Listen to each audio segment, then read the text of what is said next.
Okay, so welcome back. Couple of things for tonight. Obviously, this is going to be a shorter night just because of we have a hard stop at 10 o'clock. And we also have just some crazy things going on. One thing is Shane is actually covering at a friendly local game store. So she is working live from the store. And you may see her, number one, always in a mask, because as long as there's people in the store, she's got to wear a mask. So we hope she keeps her mask on all night. Except for Chips. Except for Chips. Secondly, we're going to see her leave the frame and come back a lot, because hopefully there's people in there buying a lot of stuff. And she's got to go to the register, which is right to her left where she is sitting, if I know where the store is. And I know the layout of the store. So she is at Carolina Tabletop Games in Pineville, North Carolina. Not sponsored. But it is my friendly local game store. And if you ever find your way in South Charlotte, I encourage you to go in there and give them the business, as they say. Just another quick catch up as well on sort of our broadcasting stuff here. Obviously, we're putting episodes out on the stream 2 weeks after we record them. So we just put out episode 2 on our YouTube channel, Geek and Southern, and it is also on where you get podcasts, Spotify, Google Podcasts, a few others. We're using Anchor.fm, and they're slowly making their way into other platforms, so I don't think it'll be too long before we're seen on some of the other more additional podcast platforms. So that's just sort of an update there. But today, it's because we're trying to get to at least 100 subscribers to get that ever important URL. So I did a little campaigning behind the scenes on Facebook Messenger and stuff. And so I think we're up into the 70s now. So we went from the 30s into the 70s. So we thank everybody for their subscriptions. And we hope that as they listen, that they will decide, hey, I want to come back and listen to another one. Or watch, even, as they say. Okay.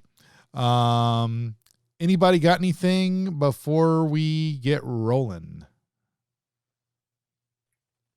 I am a bard fighter now. Oh, because you multi-classed when we went to level 3. Excellent. Anybody else do any multi-classing, or are you just staying straight? Okay. Perfect. Well, push the official button that starts the ambiance. When we last left Earth, Wind, and Shire, they had picked up their day with questions for Ernest about their recent encounter with Strahd, as they had just come through the main gates of Barovia. And after that conversation concluded, they made the choice to skip the village of Barovia in favor of heading to the Vistani camp near the Sur Pool bank to meet Granny, also known as Madame Ava.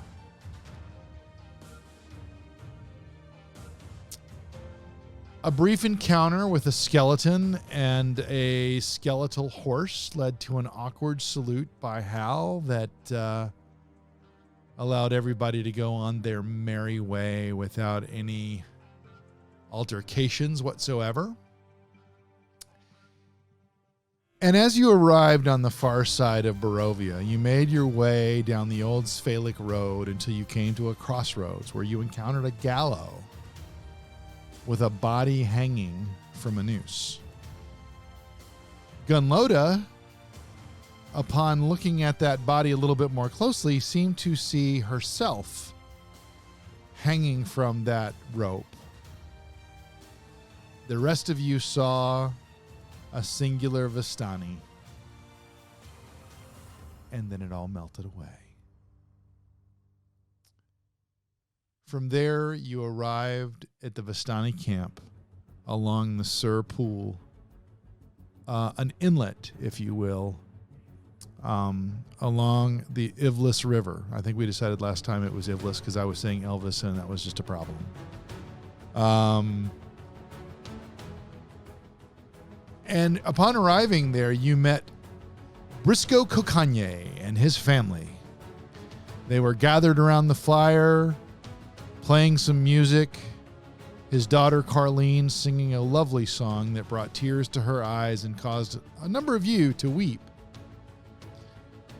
While this was going on, Ernest had gone and talked to his granny to prepare the way for you all to have a conversation with his granny. And as you go into the tent, you meet Granny, Madame Ava, who offers you a Taroka reading. You take this reading, although one of you had some skepticism about it just because of who she is. But Granny's Taroka reading revealed to you the following things. So if you look at the Roll20 map, I want to just sort of recount the information that she gave you, because as you recall in our last episode, the DM was having some user issues with Roll20 and may have left out some salient points. And because this is a game for humans by humans, we make those mistakes.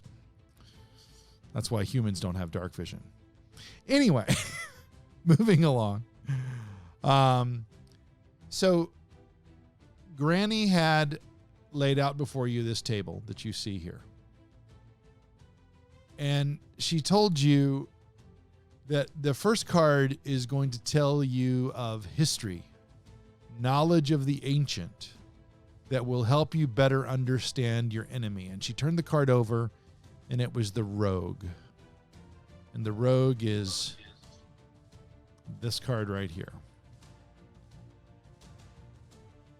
And she said to you upon turning it over, I see a nest of ravens.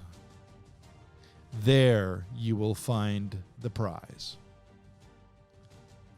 She then turned over another card and said, this card tells of a powerful force for good and protection, a holy symbol of great hope. And she turned and revealed the card, the Philanthropist.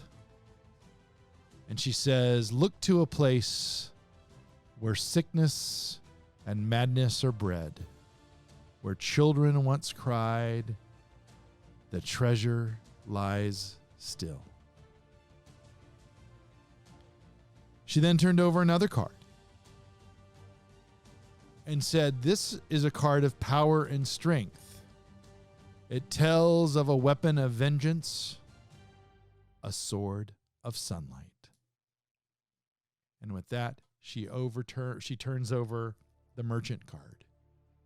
And she says, seek a cask that once contained the finest wine, of which not a drop remains.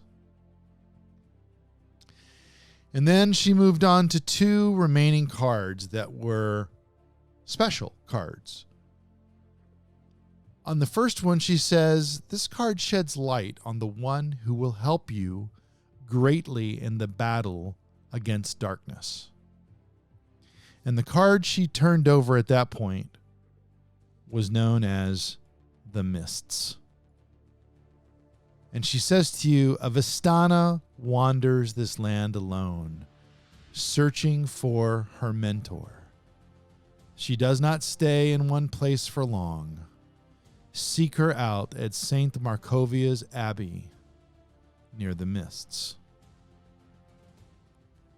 And then lastly, she says, your enemy is a creature of darkness whose powers are beyond mortality. This card will lead you to him. And she reveals the last card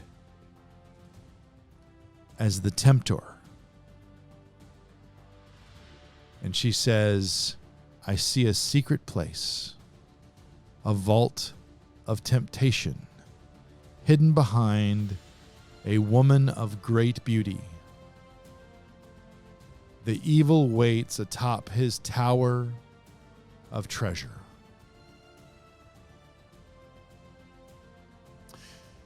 After you completed the reading, you stepped out into the broader camp with the Vistani and made the choice to spend the night in the camp along the Sur Pool. The Vistani were keeping watch, and Shoshana decided that she would take one of the turns on the watch. And with another Kokanye son, she sat outside for her first watch. And the last thing she saw before her watch ended was a owl bear descending into the water, catching a fish, and heading off to have a meal. And then y'all went to bed. So here we are at the next morning, and you are in the camp of the Vistani. I will bring up the map of Barovia for you on your Roll20 so you can sort of see where you are. And it's there we want to go. It would help if I brought you guys with me. Just takes a second to pull that up, and boom. So let me find you guys on the map.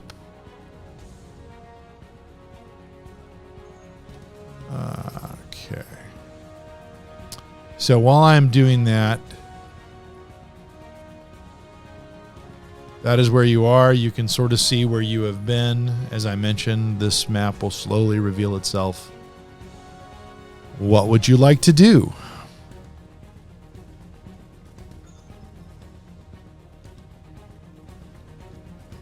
So I remember from our last conversation, actually I don't remember, but I have notes.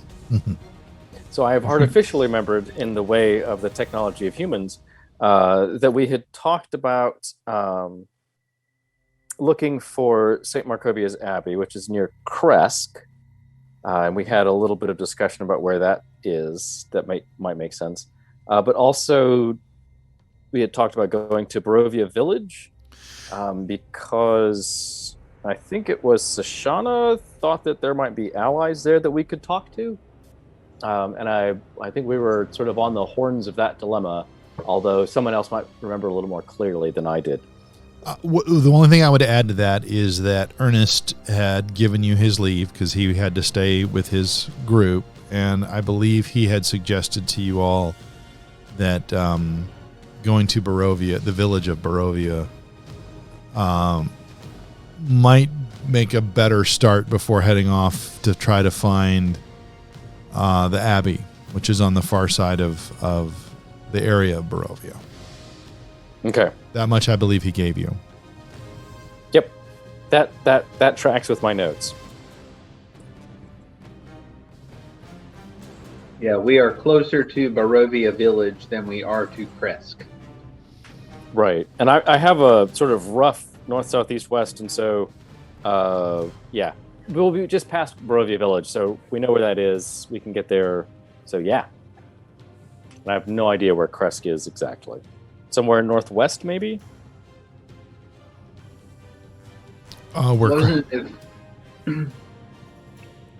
So you would have asked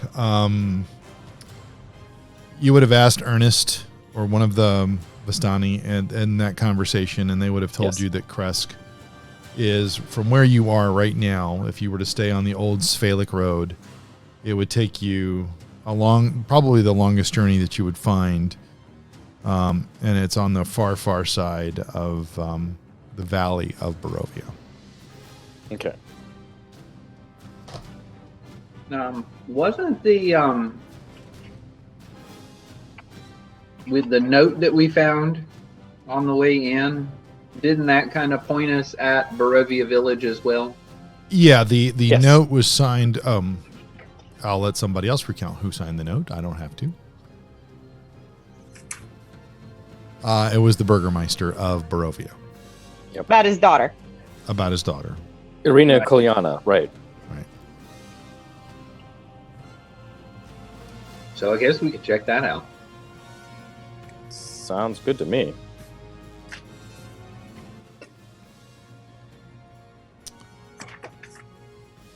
Okay. Rise, stretch. I think the cat's going to probably do a little more stretching than most of us. And then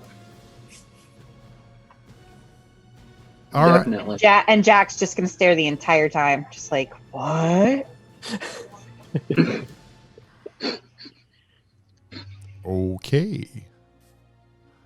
And Loda's Not gonna that do way. some- Get your head out the gutter. I was gonna say, again, Loda's gonna do some yoga. He's probably watching her. I'm gonna watch that. Yeah. Rain, Sashana, you want to do some yoga too? Nice. We can do a sun salutation. And I'll be in the back. Oink. Well, there goes our family rating. Okay, so Just yoga. I know. What? We're just to doing please. yoga. We're just So opening our chakras. y'all are headed back to the village of Barovia? Yeah. Okay. So it would seem. Yep. So, is there anything you'd like to do before you leave the Vistanis? Can we ask Madam Ava. Ava and then who's the dad? I'm bad Briscoe. with names. Briscoe. Briscoe. Can we ask them Briscoe. if they have supplies that they're willing to donate? Well, you can absolutely talk to Briscoe for sure.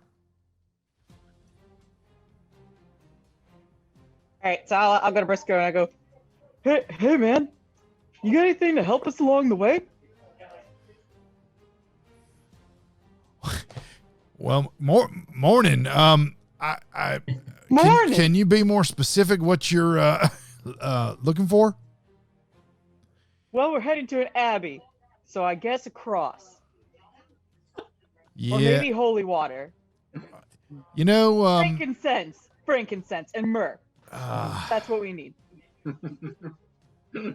yeah, we don't that's not really what we would keep in our supplies here. We generally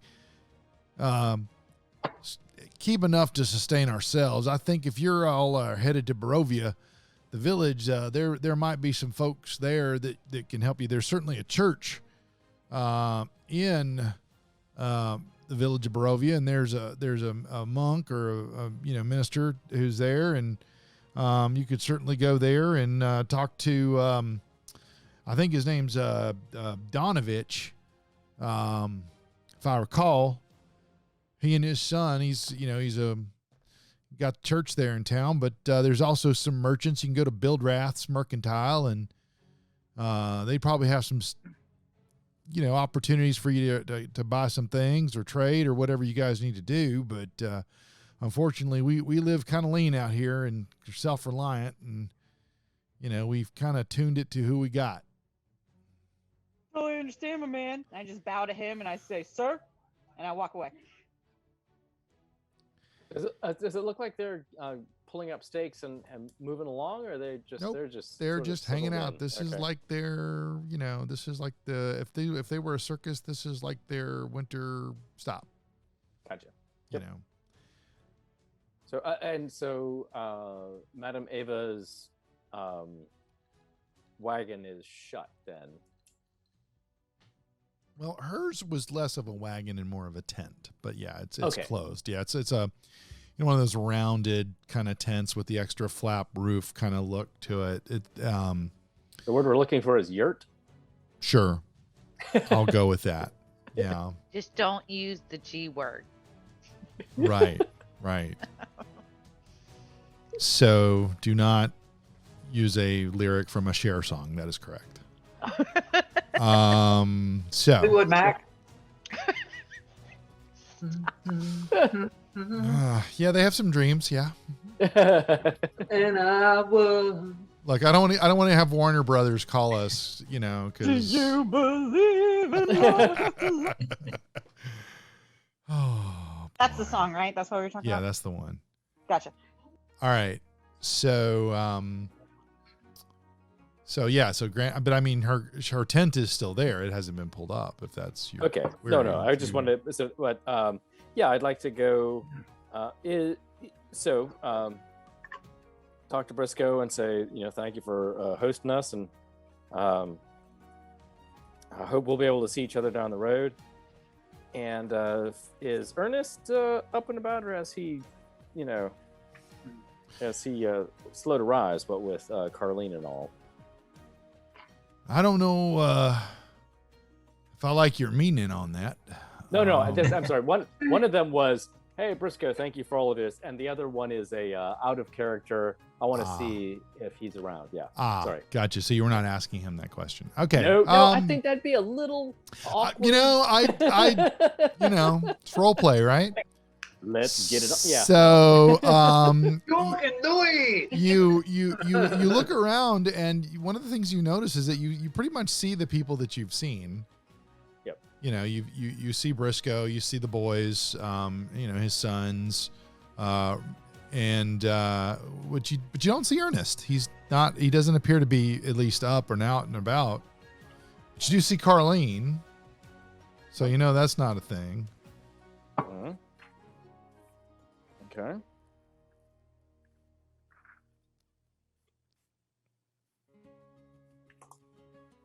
All right.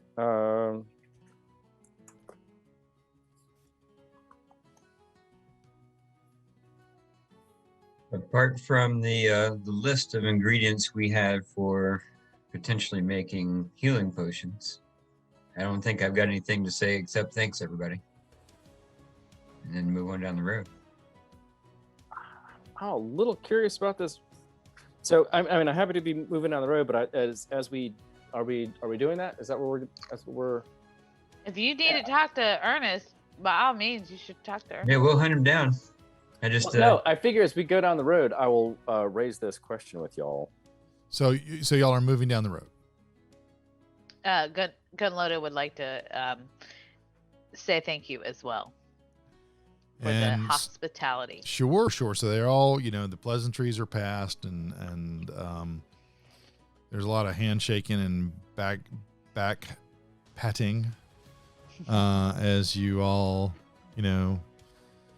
are prepared to leave, and you head down the road, and it'll take you about on foot with the speed that you guys have. You're looking at about 2 hours of walk time. Okay. So, and we'll probably do some checks along the way, but I'll let you start. Do you want to use the first 30 minutes to ask your question, Hal? Sure. Of the group? So, did any of y'all see Ernest before we took off? Yeah. I didn't see him. Nah, I didn't see him. He might be hanging with Granny. I don't know. What did he say before we tucked in last night? Didn't he say something? Well, there was the situation where we nearly had stripped Carlene from him.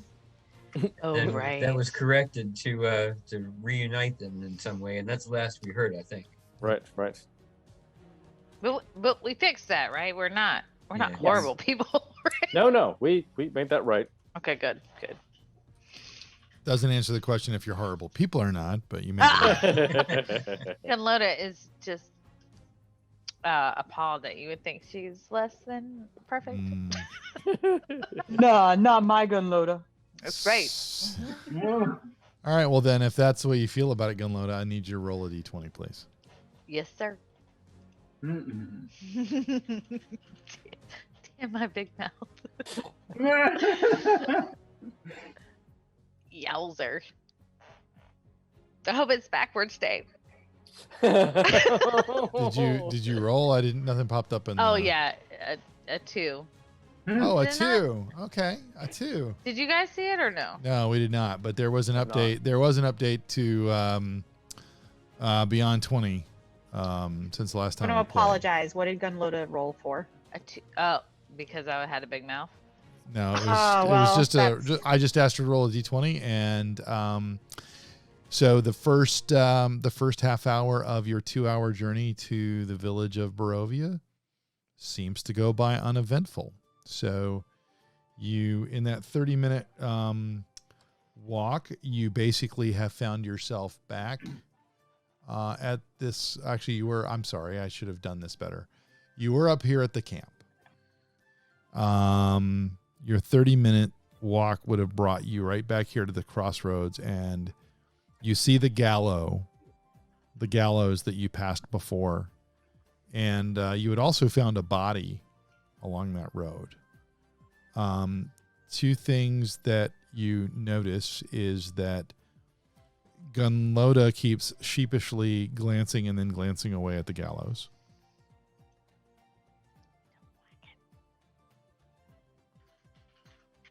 And that as you get to the spot where the body was found, you notice that the body is no longer there. Would I have seen Gunloda acting odd? I mean, we didn't really clarify a marching order, so I would allow it. Okay. My dear, are you doing okay? Something seems to be wrong. I just got. I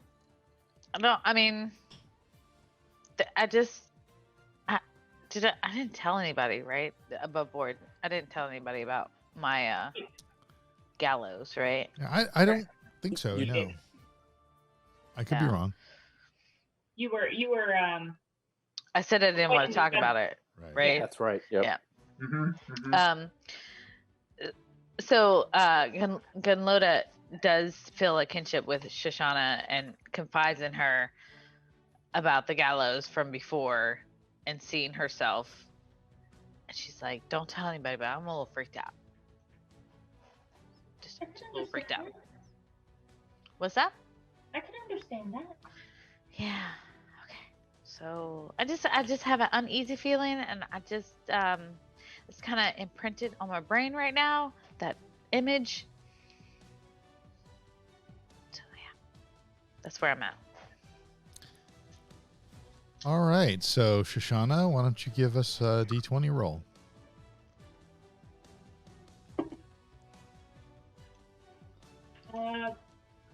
It's a 9. Okay.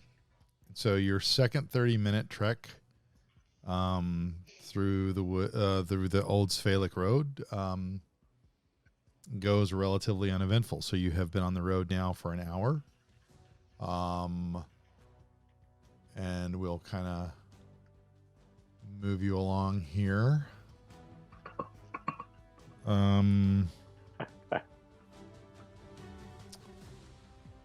So, Hal, why don't you give us a D20 roll? All right. Let's see here.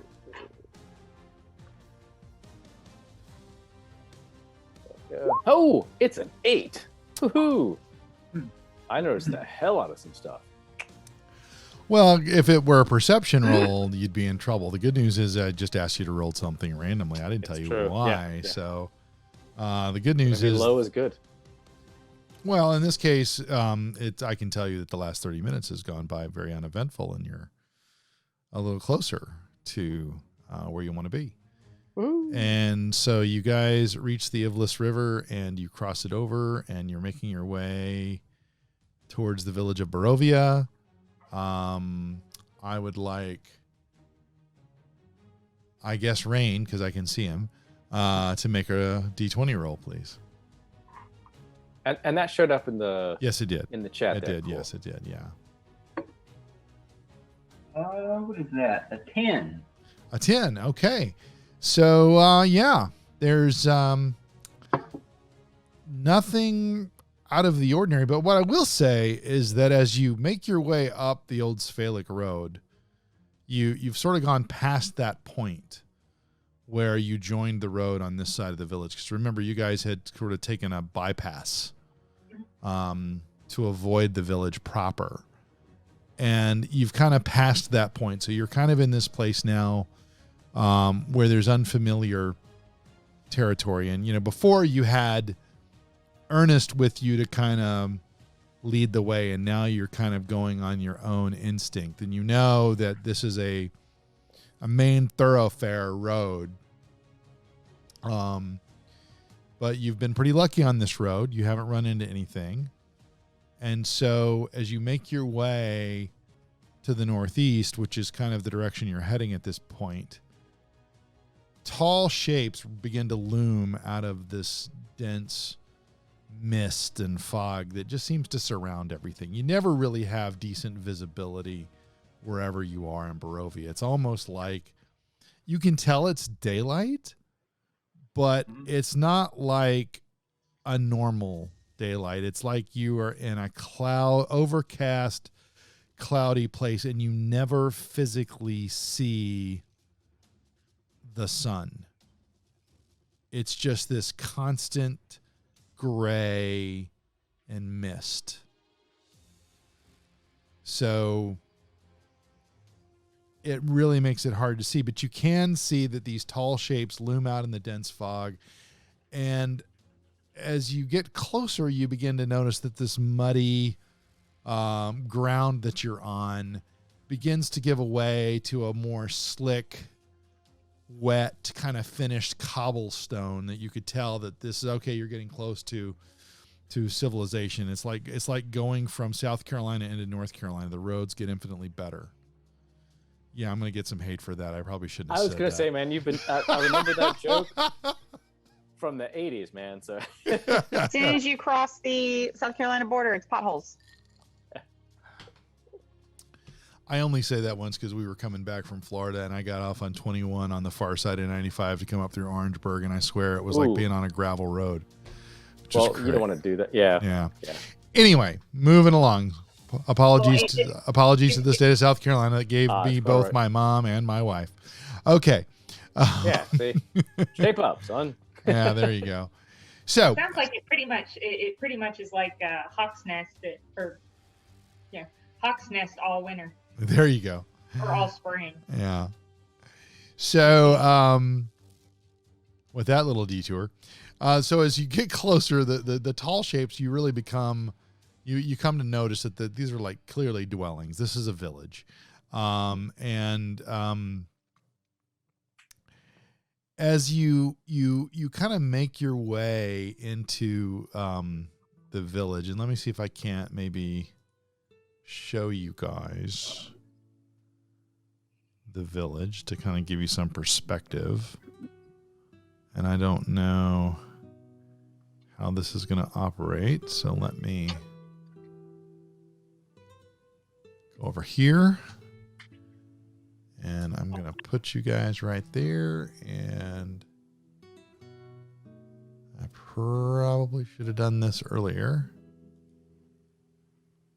You know what? I'm just going to turn off there's nothing to see here that requires dynamic lighting. So we're just going to turn off the dynamic lighting because it shouldn't be on. Boom. There you go. So you guys are here, and I will... you're welcome to kind of blow it up to see where you are. So you're kind of coming into this area.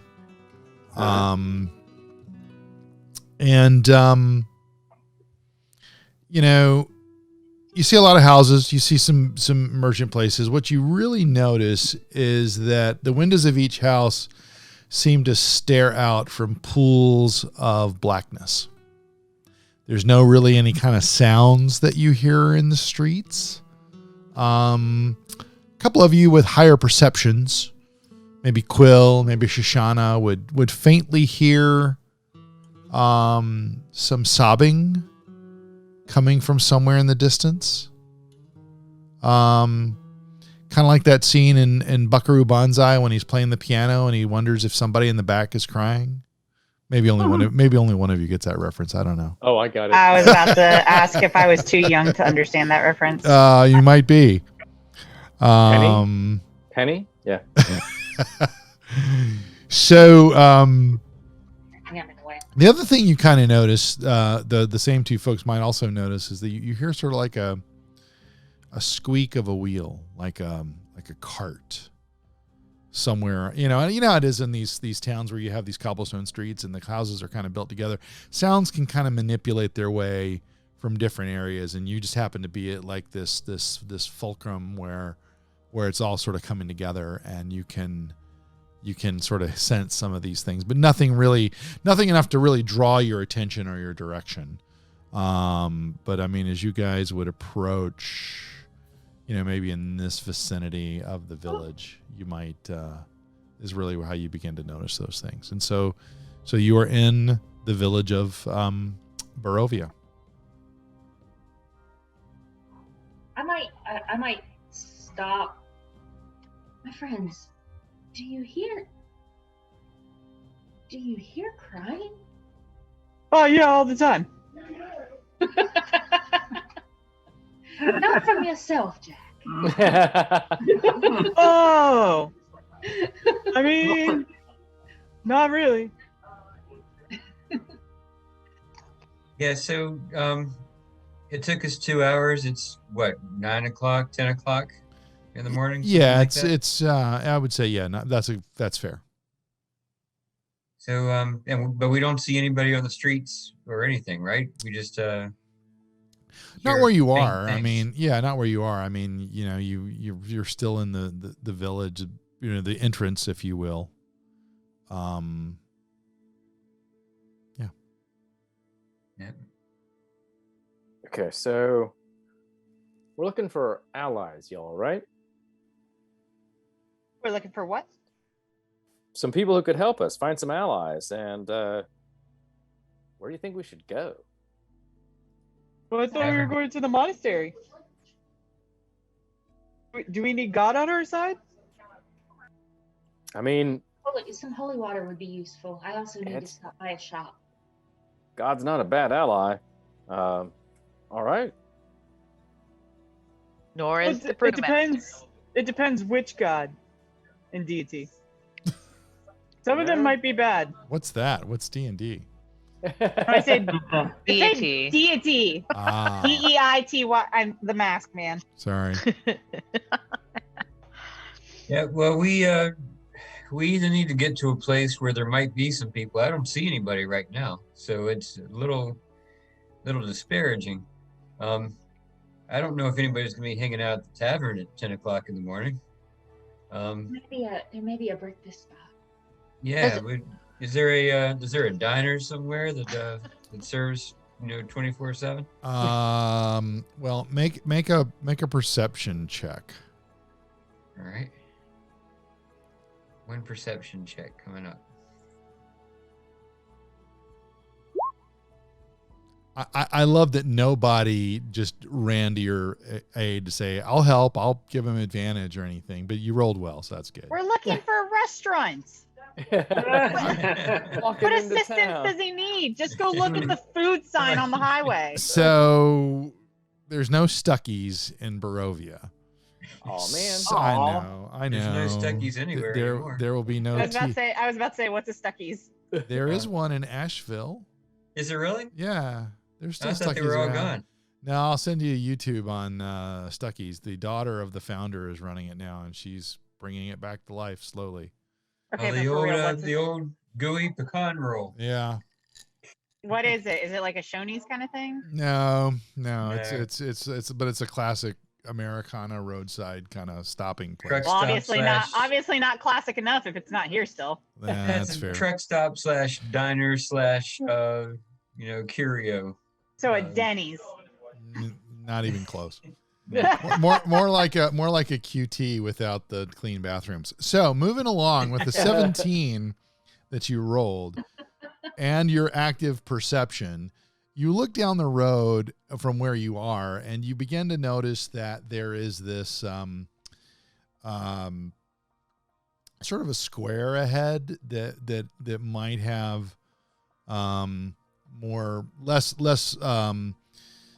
places where people live and more like places people might work or congregate. And so you can make your way It's, maybe 120 to 160 feet down the road. Not too far. All right. Do it. Yeah, let's walk down the road unless anybody else wants to take any actions. Shoshana is going to walk, is going to follow everybody behind and keep an eye, just kind of watching around and behind. Sure. So as you're making your way from where you are to the sort of the center of what you think is the town square,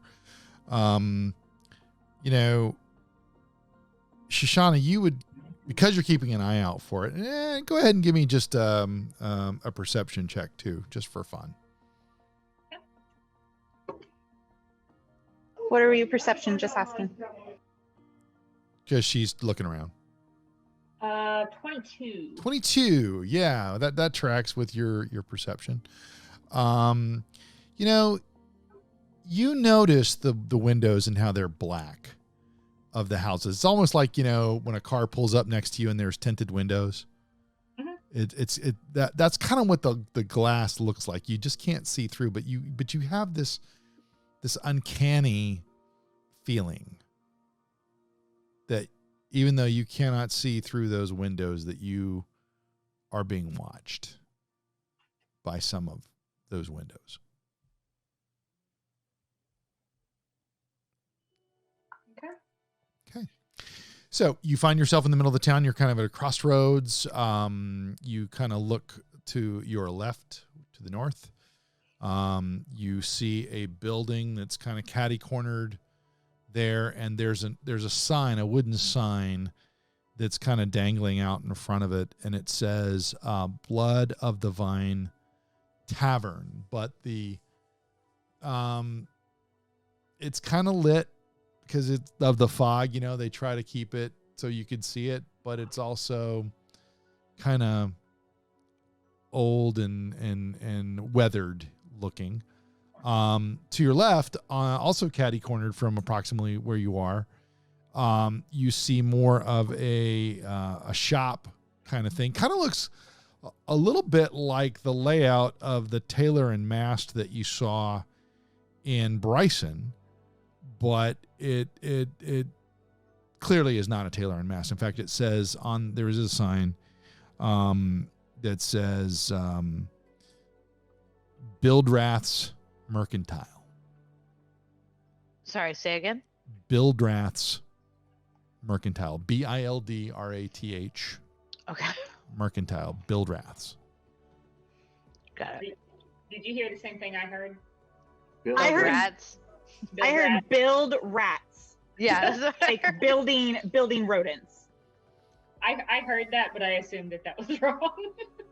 Do what now? What'd you say? I just assumed it was another co-owned business. Someone with the last name Build, someone with the last name Rats, and I'm like, that's just an inconvenient naming. Gunloda wants to just hold on to her holy symbol, which is the flask of moonshine. Mm-hmm. She got it dangling like a rosary from her neck. So she she has a small flask that she just pulls out of her pocket. It's a normal flask, I should say. But she just holds on to it, and it's just kind of saying things to herself to keep her mind intact, and she kind of mutters to herself, but also to the group, like, can we just get to the church? Can we get to the church, please? It's a good thing. It's a good thing you have a +3 Constitution. As you're just taking swigs from your moonshine. Oh, right. I was like, what does that have to do with anything? I'm about to fall into a snake pit. I don't know what. Tipping back. Oh, that's a great idea. Hold on, let me write that down. Tipping back on Grandpa's cough medicine over there. Yeah. I mean, I'm just holding it. I might take a little swig, but I mean, it's just a little bit. It's not like. It's 5 o'clock somewhere. Just not here. And though my blood alcohol might be a little high, my tolerance is out the roof. Hence the +3 Constitution. Okay. Yeah.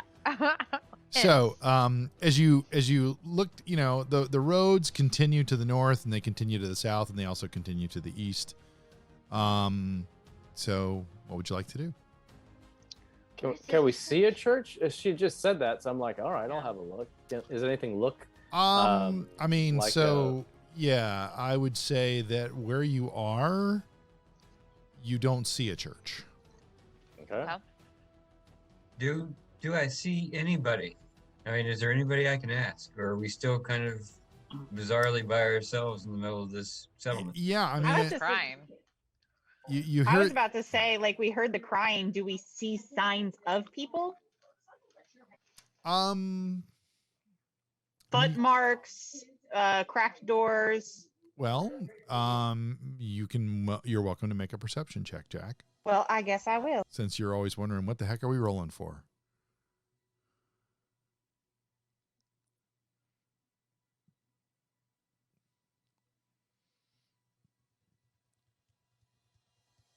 I'm also on my laptop, and every time I get out of Zoom, it Do you freaks want- out. So do you hold on. want to, do you want to just roll on the There must table? be Dice dice there? nearby. Yeah, is there? You're in a game store. There's Oh my dice. god, I all work in a around. game store. Hold on. There's a big jar of dice that for $8 you can get whatever you can get. There you There it go. is, There it is. Yeah. All right. We have you on camera stealing from the store. Cool. That's a 2. That's a With whatever 2. perception, with whatever perception I have, it's not great. Yeah. I'm gonna walk away for a second. Tell me what happened. Yeah. So she's got I mean, headphones. I'm gonna look around as well. I mean, it's like we're looking for stuff, so I'll do this. As Jack says that, Shoshana is gonna kind of look around, and we are not alone. There are people here. Okay. Are they alive people? There are people in the houses. We are not alone. Okay. Oh my god, it's ghosts! No, they're people. But they are watching us. Yeah, ghosts can be people. Sometimes they're animals. Sometimes they're just ghosts. So you have the tavern to the north, the mercantile to the south, the road continues south, the road continues north, the road continues to the east, and of course you can go back to the west. I mean, should we go into the tavern, guys? I feel like I'm giving Zork descriptions.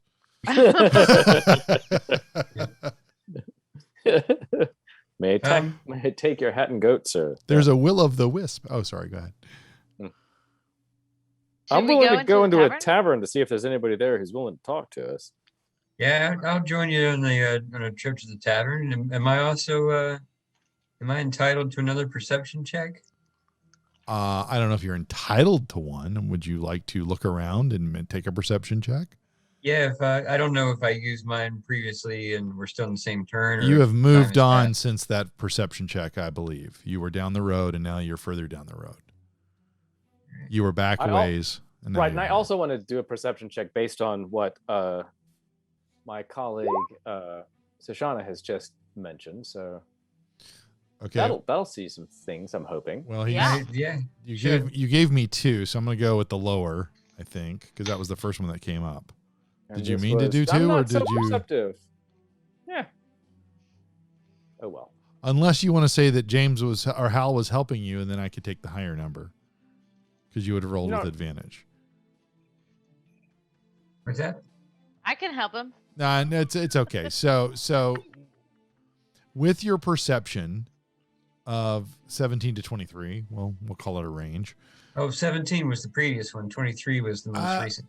Oh, okay. Okay, I guess I've got yeah. Okay, that's on me. Thank you that- for that. yep, I see that that, tracks. yep. That tracks now. Okay, so now that your DM needs a perception check, so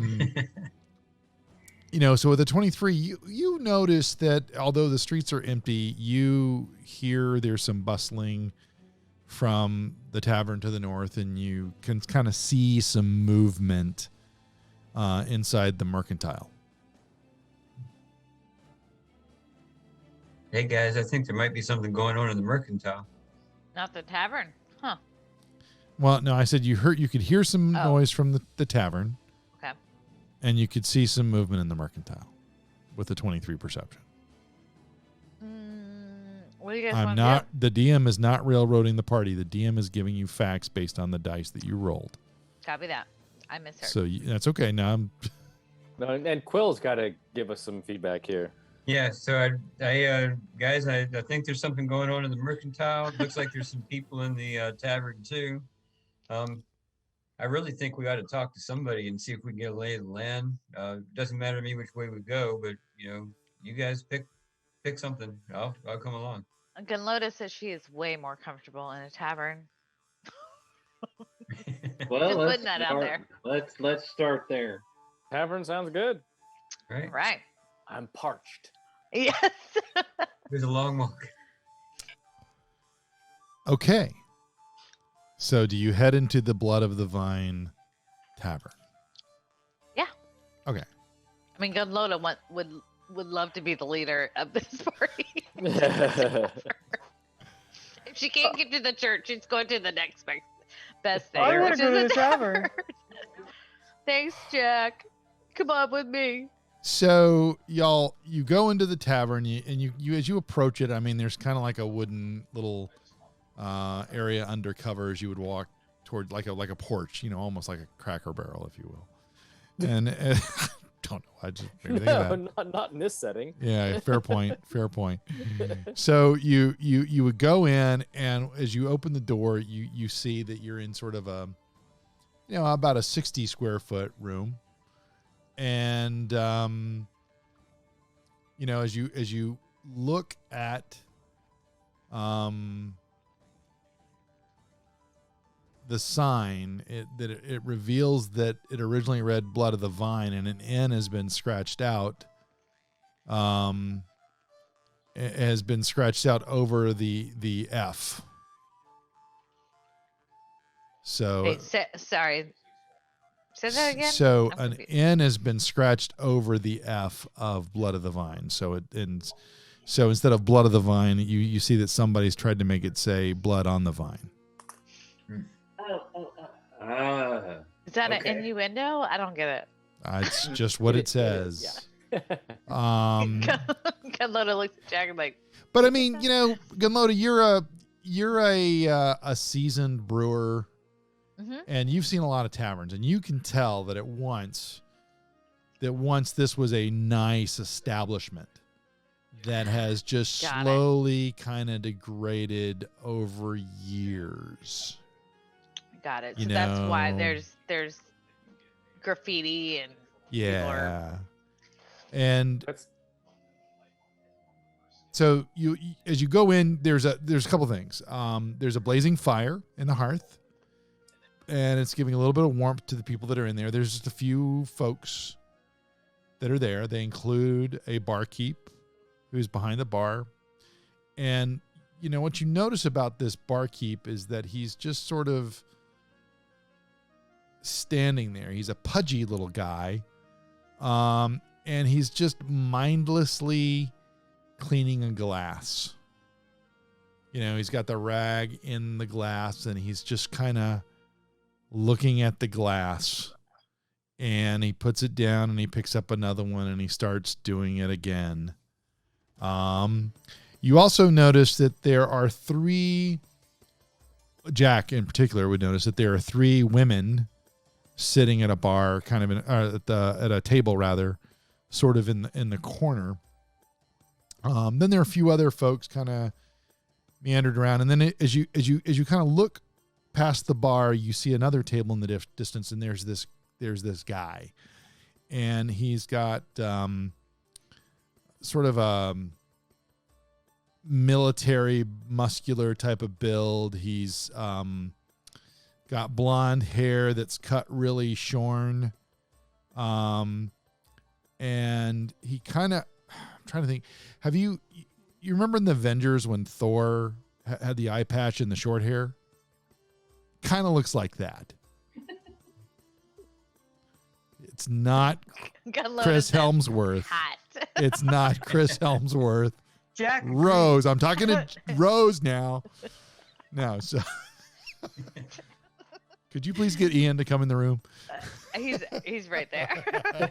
He's playing his Diablo. It's Diablo new season. Okay. So, but I mean, that's just sort of what he kind of looks like. He's sitting there, and he's got a glass in front of him, and he's it's clearly some sort of wine, and he notices you all as you come in the room, and he kind of gives you a friendly nod, but he's still kind of keeping his distance. And the three ladies at the table also notice you as you come in, and they give you a casual notice, and then they go back to their conversation. But Shoshana and Quill might notice that they're having a conversation, but it's almost like there's an alternating pattern when they're having this conversation, that one of them will look over at you guys and then look back. So they may be talking about us. So the barkeep and the ladies are pretty like weirdly on the same pattern or something. This is just me not saying. I don't want to answer, but I'm just kind of like. No, there's a pattern to what they're doing, but it's different. They're not in sync. There is not any kind of synchronicity between the bartender and the ladies. They're just what I'm saying is that the bartender is constantly just cleaning a glass. The ladies are sitting at a table having a conversation, but since you've come in, they seem to be like, it's kind of like, look at the person behind, look at the person, but don't everybody look at once. It's kind of like that situation. Yeah, like, yeah. Because if everybody goes, it's really obvious. And then the guy who nods in the corner, I mean, he's just sitting there, he's nursing a drink, and he sees you all coming, and he's eyeing you, and he nods, but he nods in a friendly way. But it's not like he's gregariously standing up and inviting you over. Gunloda wants to point to him, not point because that's impolite. She wants to nod back at him and say, "Do you need a refill, sir?" To the guy that to this guy. He's way across the other side of the room, yeah, right? You saunter over there. I mean, Saunter. It is a great art. I guess I don't want to yell. Yeah, That's sure. impolite too. So I would like to say I want to go closer to him, but I don't want to go like in his personal space. Okay, so he watches you as you come over, and he hears your ask, and he says, "I didn't realize that Eric had hired some new help. Do you even work here? I don't even think I've seen you before." No, I'm new. I just saw you. Okay, I definitely know you're not from around here with a conversation starter like that, but I'm just unique, sir. I understand. I like that. Would you like to have a seat and join me? Yeah, I was gonna get a drink though before I came and joined you. Oh, Would you sure, like- sure. No, I'm fine with what I have here, but yeah, that'd be great. Cool. I'm gonna go get a drink. I'll be back. Okay. All right. So like, good Lord, it turns around. She like looks at the party like, I need a beverage stamp.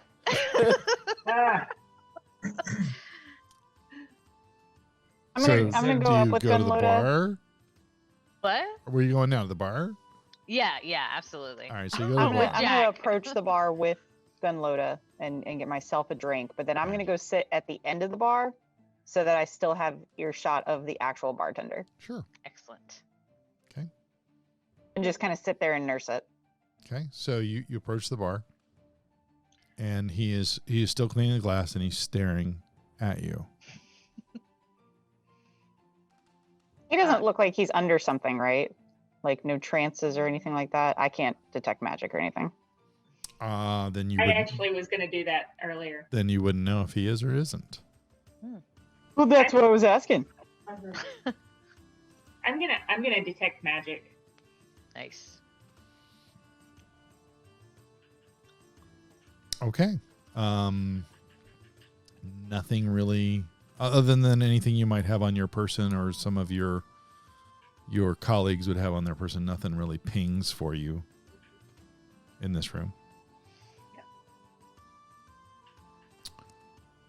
I'm gonna. So the bartender is just, staring at you as if he's waiting for you to say something. I'll walk over and Oh. order something to drink. I don't know that I want a beer at 9 o'clock in the morning, but Whiskey. That's what you want in the morning. A coffee stout. But Or that. I can attest that a breakfast beer is an actual thing. Yes. Oh God, For yeah. sure. Especially shower beers. Shower beers are a thing. So, yeah, I think convention dictates that we talk to the barkeep first. So, I'll go and say hi. How you doing? I'm gonna go with Gunloda when she goes up to the bar to get her round. I'm gonna. Do you mind if I hang out with you and dude back there in the corner? I would love the moral support. Thank you. Okay, so that's gonna. So we're splitting the party. Yay! They're in the same room. Okay, so Is point there of, like a bar, like seats at the bar? I mean, it's a bar, but I guess there's a bar with bar stools and then there's tables and such. So point of order, who is talking to the bartender first? I think, didn't I go over first? You went over first, but nobody has said that they have said anything to the bartender except for Quill. I would like to order a low shelf whiskey on the rocks and your just like regular beer, whatever you got. Swill. And he looks at you and he says in a very hollow voice, "A small glass of wine costs 1 copper. A pitcher of wine costs 1 silver piece." That's all he says. I pipe up. I pipe up from the back and just say, "You only have wine?" I mean, for real. And he repeats himself. He repeats himself. A small glass of wine costs 1 copper piece. Gunloda looks Sound over like I'm at doing Jack the and aliens says, from Galaxy Quest. Gunloda looks over at Jack and says, "See if you can go behind the bar. See if he notices if you go behind the bar. Just curious." Do If what? he what? If he notices if you go behind the bar. And All just right, go ahead and keep talking to him. Like, this is just kind of So go ahead he's and keep talking to him. I'm gonna move to the back of the group, okay. and then at some point sneak around to see if I can go to behind him in the bar. Sure. Gunloda says, "What kind of wine?" If only we had a okay. So he just says, he just keeps repeating what he's told you. What do I need to do to sneak around behind the bar? Make a stealth check. All right.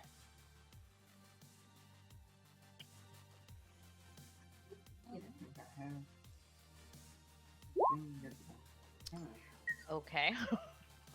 Yeah, so you were not very stealthy doing it.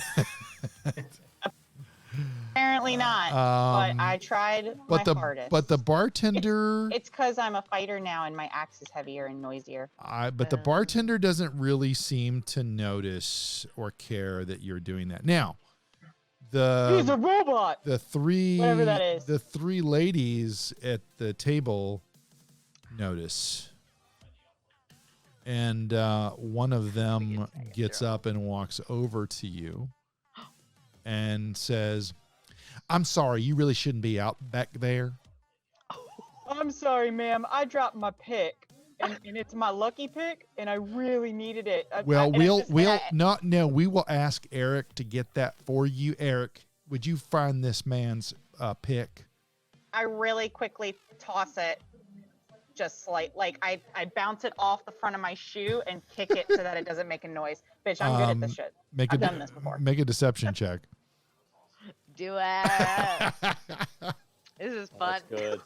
I like making Jack do stuff like that. Hey, I didn't Okay, pull yeah. it So you off. did a There you go. I did it. Nice. and then Eric just mindlessly leans over, picks up the pick, and hands it back to you, and then goes back to mindlessly wiping the glass that he has, still waiting for somebody to tell him what drink that he needs to get them. Yeah, I so- did. Good man. I Oh, you did appreciate say it. I'm Oh, sorry. I missed it. I didn't hear it. So whatever the Yeah. order was, he is now pouring those drinks for you. Okay. Okay. And Okay. And Can I because just of what the repeat? ladies said, because of what the ladies said, we now know that his name is Eric. Eric, Yes. A-R-I-K, Eric, A-R-I-K. A-R-I-K, Eric. I work with the AA. All right. So while this is, I'm there too, but would an Arcana check help just to sort of? Well, you've already done a detect magic check. Well, somebody did. Yeah. I did. Yeah. So you could do another one if you. So maybe Well, he's it's- just a little slow. Well, I'm just all right. I mean, I'll you do can do this. it. See what we get. Yeah. Okay. Okay. Yeah. But Arcana's different from detect magic. That's fair. You don't really get a sense that there's any Arcana situations going on here. He's Okay. just very odd. Just an odd dude. Okay. Yeah. He almost seems charmed. What?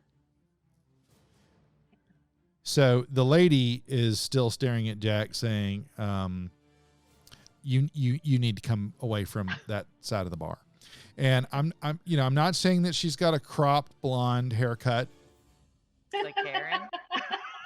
She's a Karen. I'm not saying that, but I'm not saying that.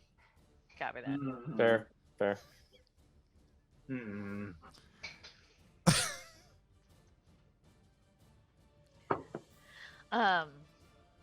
So Good. I'm gonna get a mug of ale and join Gunloda.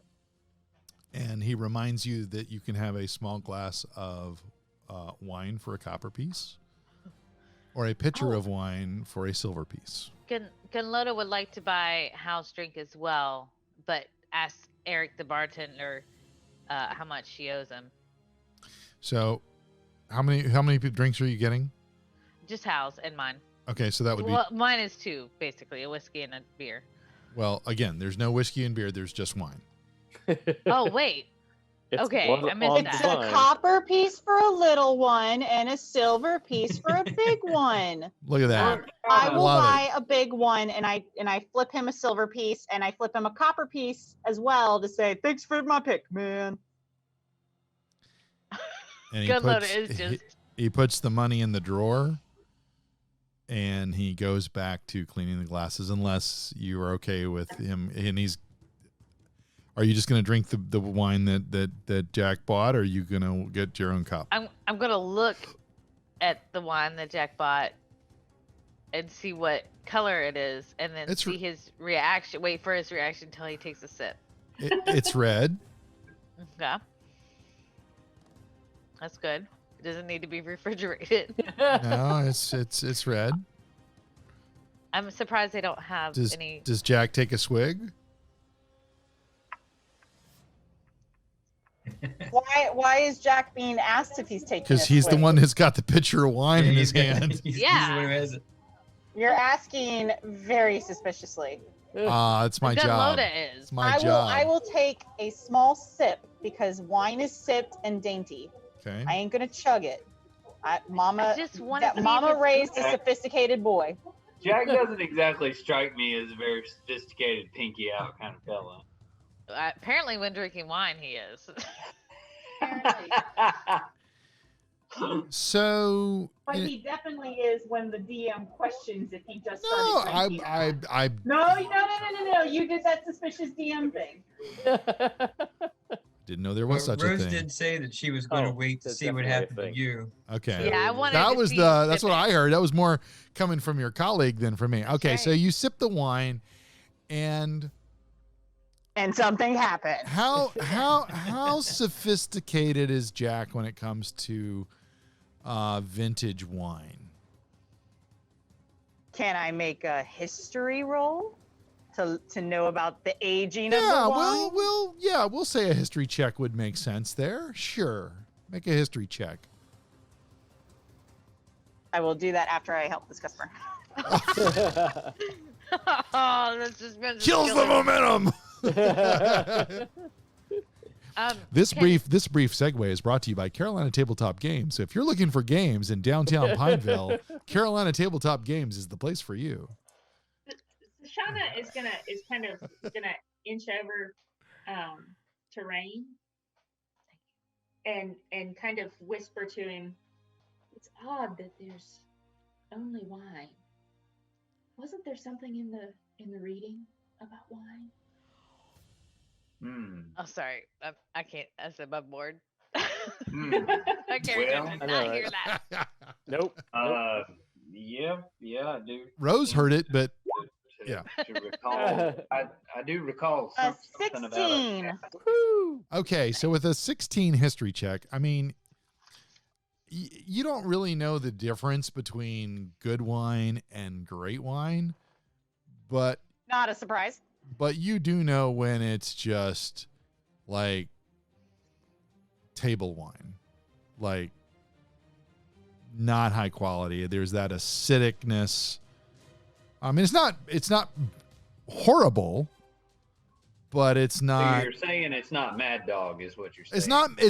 It's not Mad Dog, and it's not like and I'm looking at James because I'm thinking of Capri's in Spartanburg that had the table wine that they would bring and put on the table. It's kind of like what Olive Garden does, only their wine's better. Right.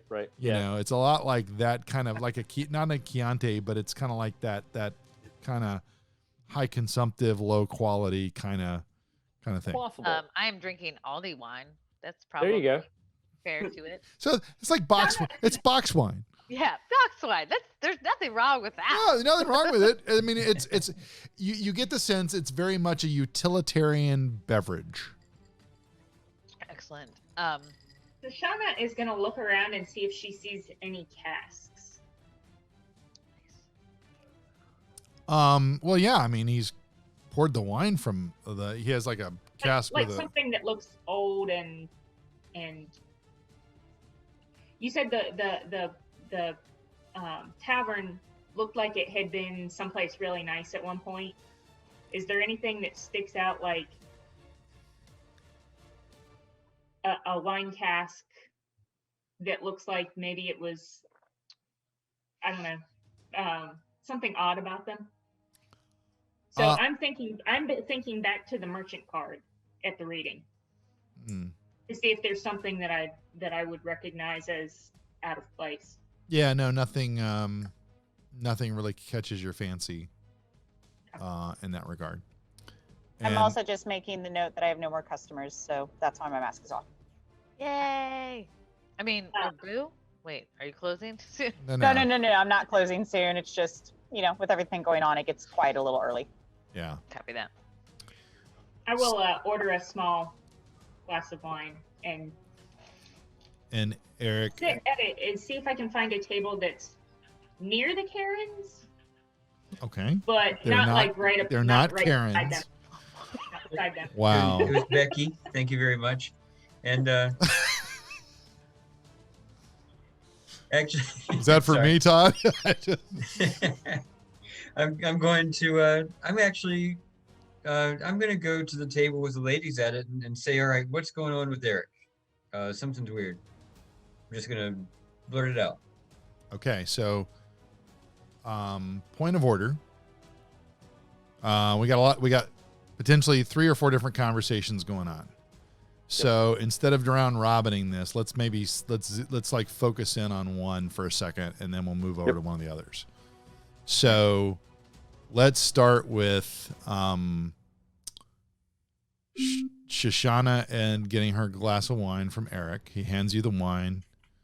Do you pay him? Yeah. Okay, so you pay him. He takes the copper And piece. tip him. Sorry? And tip him. Okay, he takes the copper piece that you gave him. He leaves the tip in front of you, and he puts the copper piece in the drawer. Huh. Odd. Okay. And ironically, you notice that the copper piece that was left in addition to the silver piece that Jack had given him is also still sitting on the bar. I'm going to, so instead of going to the table near the ladies, Mm-hmm. I'm going to find a table near the door. Okay. In such a place that I can watch the whole room. Sure. Including the door. Okay, so you're sitting in that place where your back is to no one. Great. Okay, so now we're going to pivot over to Quill, who has gone over to sit with the ladies. Now, how does Quill approach these folk?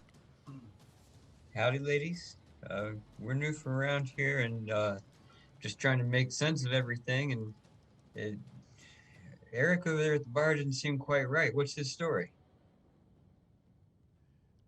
And so the same woman who had talked to Jack says, well, I could tell you were not from around here just by the way you were behaving. At least your friend was behaving when he came in.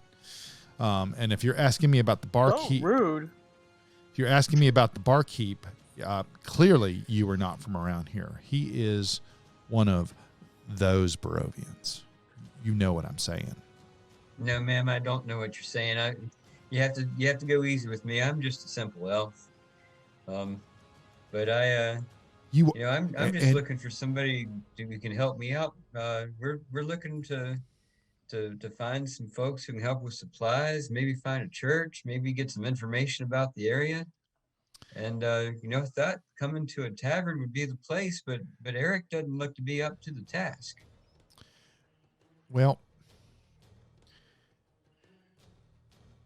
and as you're saying this to her, the other two are just start kind of whispering to each other. And she says, well, since you're new here, I will enlighten you. And have you sat down? I've sat down. Okay. First of all, my name is Alenka. I'm one of the owners of this establishment.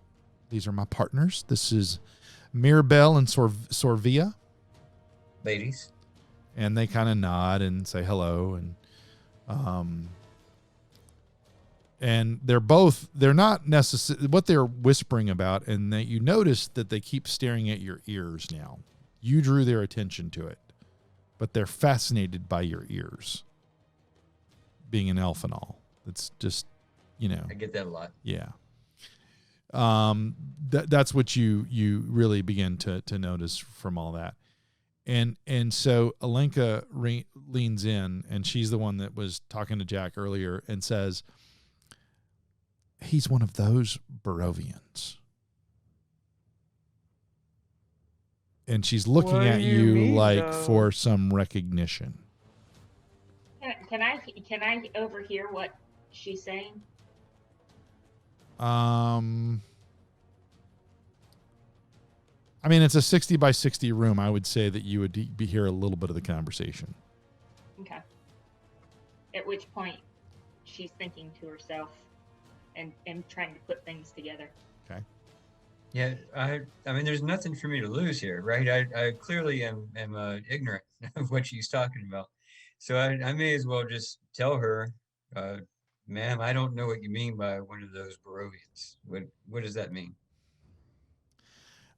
I don't know I don't know a simple way to put it, so I'm just going to say it plainly. All right, I appreciate it. He doesn't have a soul.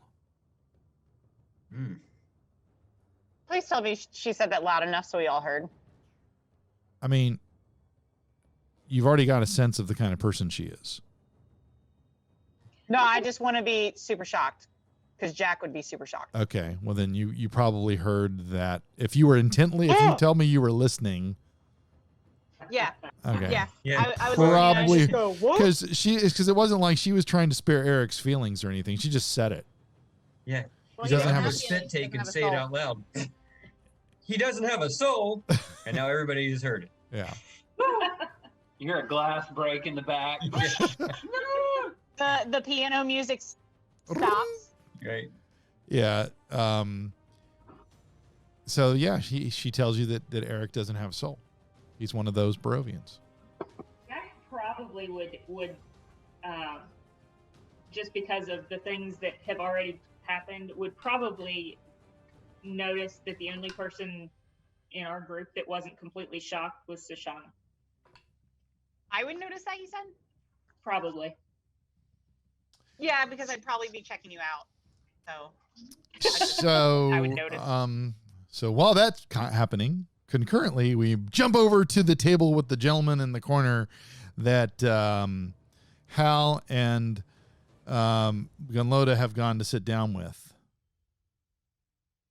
Yep. And so you come and sit down, Gunloda, and Hal joins you. And the gentleman looks a little confused because when you came over first, it was just you, and now you come back with this guy. So he's like, I hope you don't mind me joining my friend here. We've been through a bunch of shit over the past couple of days, and she's a fantastic woman, but I thought we'd. Not at all, friend. Not at all, friend. Have a seat. She just puts her hand over his mouth and says, "We're just friends, bro." Not. Like, shut up! Don't. So he's got the eye patch on. The friend zone. Yeah. All right, go on. I'm in the friend zone. I got that. Yeah.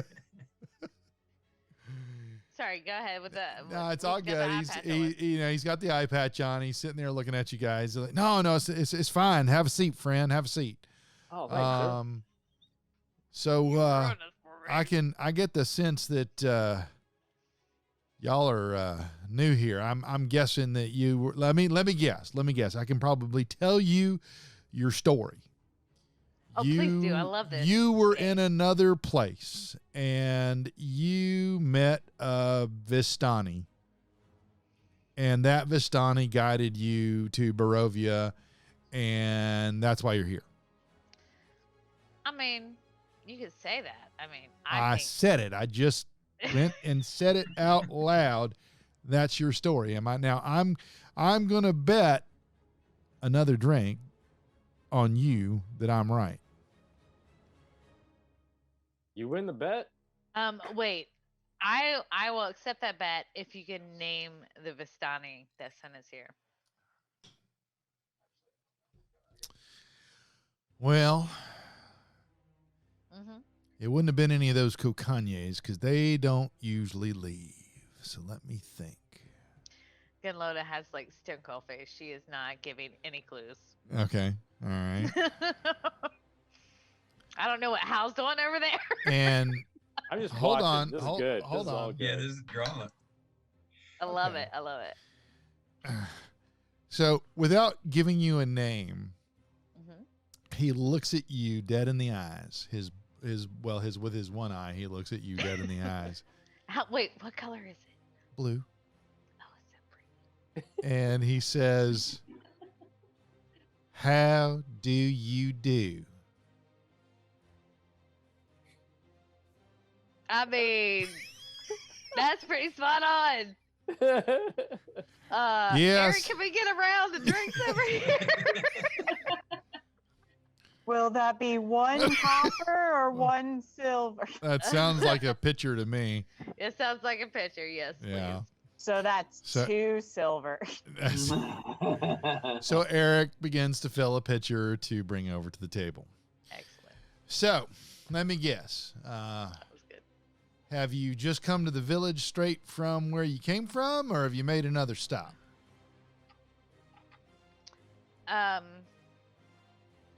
I'm a little cautious answering you. Sir, what's your name? Well, I see that we're not going to stand on ceremony here. I guess we're all just going to keep ourselves a little mystery until we ask some questions, but that's okay. I like That's a little okay. mystery, don't you? Sometimes, but there's just so much of it these days. I don't know if I can tell when something's mysterious or if it's just plain old normal. Please fair. allow me to introduce myself. My name is Ismark Koliana. Ooh. I like that am a native of this place, and most of these people call me Ismark the Lesser.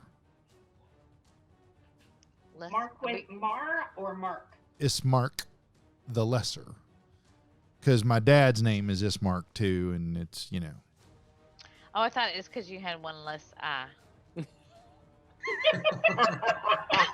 You Wow. don't just say that out loud. Well, Gunloaded just did. She's a.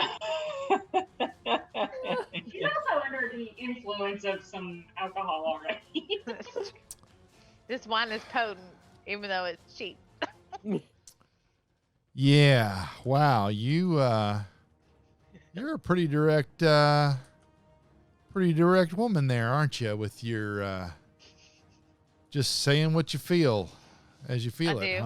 huh? I do. Please, can we change the subject before I say more about what I feel? No. This is kind of interesting. So, but okay, we'll move on. Okay, good. So, we can circle back later if you want. I think this is a very interesting conversation. I think it would be worth more conversation for sure. Cool. Okay. So, so that's where that conversation stands right now. Do we need to jump back to anybody else on another piece? Let's go over to, what are you doing, Rain? You haven't said what you're up to. I'm still just kind of hanging at the bar, just taking everything. So you're in. just at the bar, taking it all in. Okay. Just got my ears on, if you will. Okay. So, so Ismark, all right. Well, so Ismark basically says, so I'm right. Yeah, you won that bet. What's your end game here? And he's kind of, and he's got his arms crossed, and he's kind of looking at the two of you, and he's kind of looking. He's looking at everybody that's spread around the room that came in with you, and he's kind of, sizing you up, and in an almost not a military way, but just trying to get a sense of, what is this group?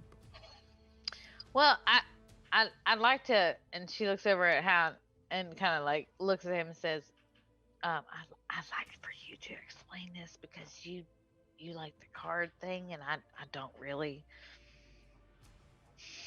She like winks at him like, Oh, come on, buddy, you got friend.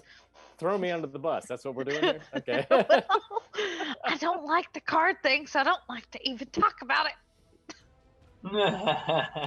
Well, yeah. So, we've been just here a couple days here in Barovia, and I'm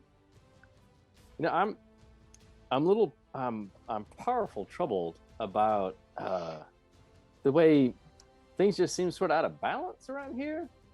So we come through and we met. I think maybe we met the same fella, because that sounds a whole lot like this gentleman we met earlier. Do you know maybe his young man named Ernest? Yeah, I know Ernest. All right. We see him in town every now and again. He's either throwing a rock at a window or taking an apple. Yeah, Just that like can be that hard to fruit. deal with. Ernest. Yeah, that sounds like him. What do you reckon he's throwing rocks about? I think he just does it to distract people so he can go take the apples. But sometimes I think he's just trying to be mischievous. Just riling shit up, right? Yeah, like I said, things are so mysterious around here, it's hard to tell when it's not normal. No, that makes sense. So yeah, so he took us to meet his granny. Have you met her? Oh, you mean Madam Ava? That's the woman. She's a powerful woman. Well, she's interesting. Isn't she? I'll give her that. Yeah, she I don't know, she seems a little neutral to me. You know how certain reeds bend with the wind? Oh yeah. She'll tell you what you want to hear, right? Well, I wouldn't say that. I think she tells you what she sees and what she thinks. I don't know if it's always what you want to hear. No, that makes good sense. But did she did with her? Oh, yeah. Well, I was going to ask you, did she give you one of her special readings? She did. It was a powerful, powerful moment. You And been what- through one of those too? Well, before I answer your question, which is a fair question, I'll say I'm just kind of Thanks, sir. curious. What do you feel like your mission is based on why you're here and what you might have learned from her? And he's asking you this. You could tell that's a very deliberate question. He's trying to size you guys up. Oh yeah. No, I'm getting that. Thanks for playing that, though. I was getting that from your delivery. So yeah. Thank you, Hal, for rescuing me. Thank you, Rose, for throwing me under the bus again. Good cook. Well, now, you know, my sense is that there's been a lot of. So okay, player. I have a hell of a charisma thing. Yep. And would it help if I did a sort of charisma check just to sort of, I can tell them some things, then or do you want me to just play this out? I mean, it's up to you. I think that fundamentally, I mean, and you can, you don't have to RP it. We can just sort of stipulate that you have a conversation, that you guys unpack everything that you did to get here. But I'm trying to understand. He's trying to understand your backstory. No, I'm good. I'm good doing the RP thing. I just wanted to make sure that's where we are. I mean, that's fine with me. Cool. It's not it's not a shopping episode, so we're good. Keep going. Can I have more of the cloth, sir? Yeah. No. But I'd like some soup. Yeah. All right. No soup for you. Thank you. All right. So, well, I said earlier, it seems like things are out of balance, and I'm powerfully vexed when things are out of balance, and it seems like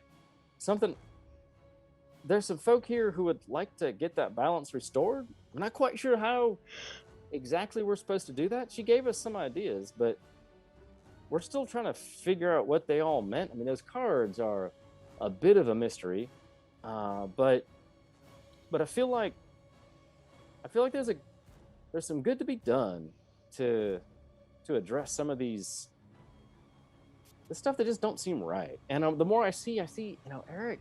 I'll lean in a little bit. Eric seems, something's not right, and he's all right. He just doesn't have a soul.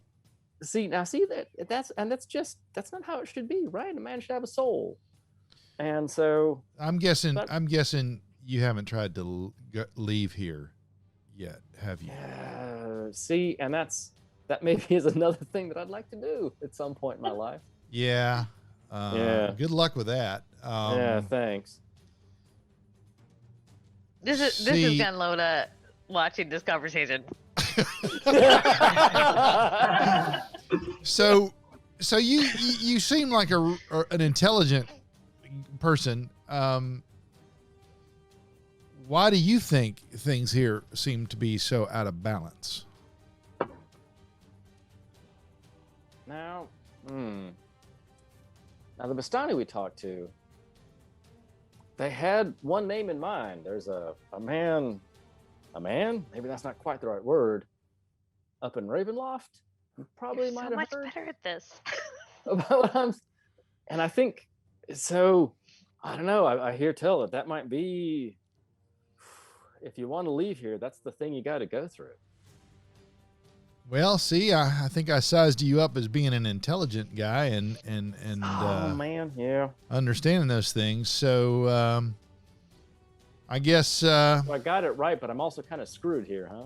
Well, depends. Right. I don't know. I don't know what you know about the words. I think how they say it. It's an old phrase that came from something that's kind of been passed down in my family. Quid pro quo. I have heard that phrase. You have heard that phrase. Well, that's good, because maybe you and I can help each other out.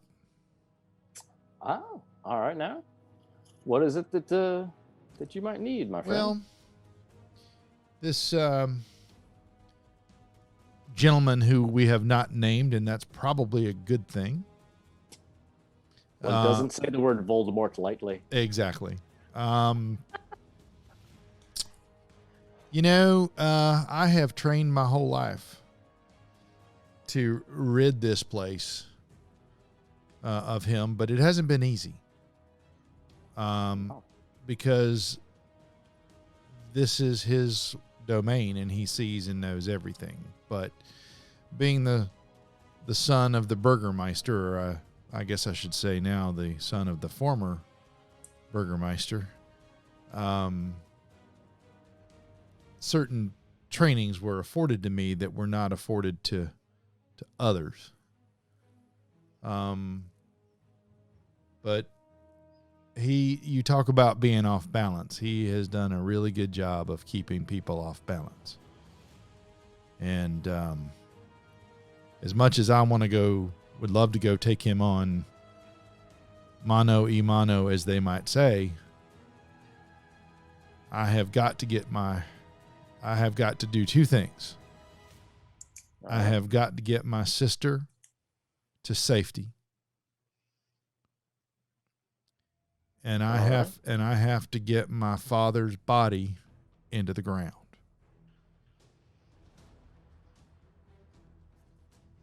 Well, and I don't know if you guys came here because this is the destiny that you were seeking, or if you are seeking this destiny because you came here and were like, oh crap, how am I going to get out of here now? More of the latter than the former. Mm-hmm.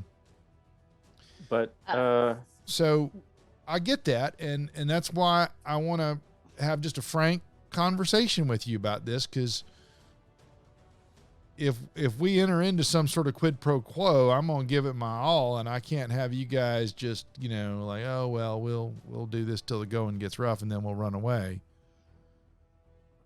That is not who we are, sir. Well, I have to say, you have to understand. I've met a few others who have come your way from the Vistani that.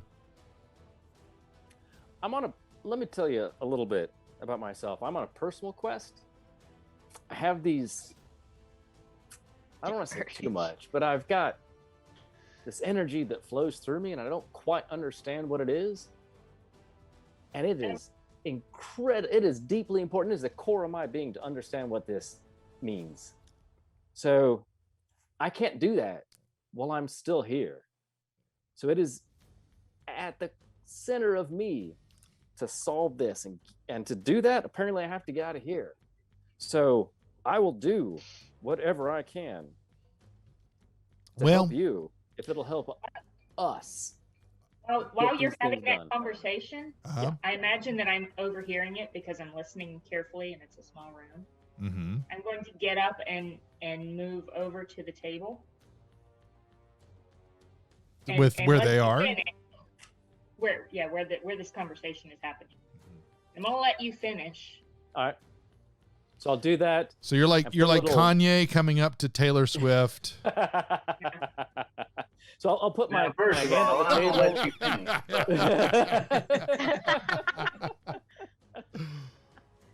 Put my hand on the table, looking into his eyes and saying that, and then we'll let Shoshana here appear. Sir, is this a safe place to have this conversation? Well, that's a good question. And hello, by the way. My name is Ismark. It is as safe to have a conversation here as it is anywhere in Barovia. And if you're worried about that, then you've already failed. My name is Shoshana. It's nice to meet you, Shoshana.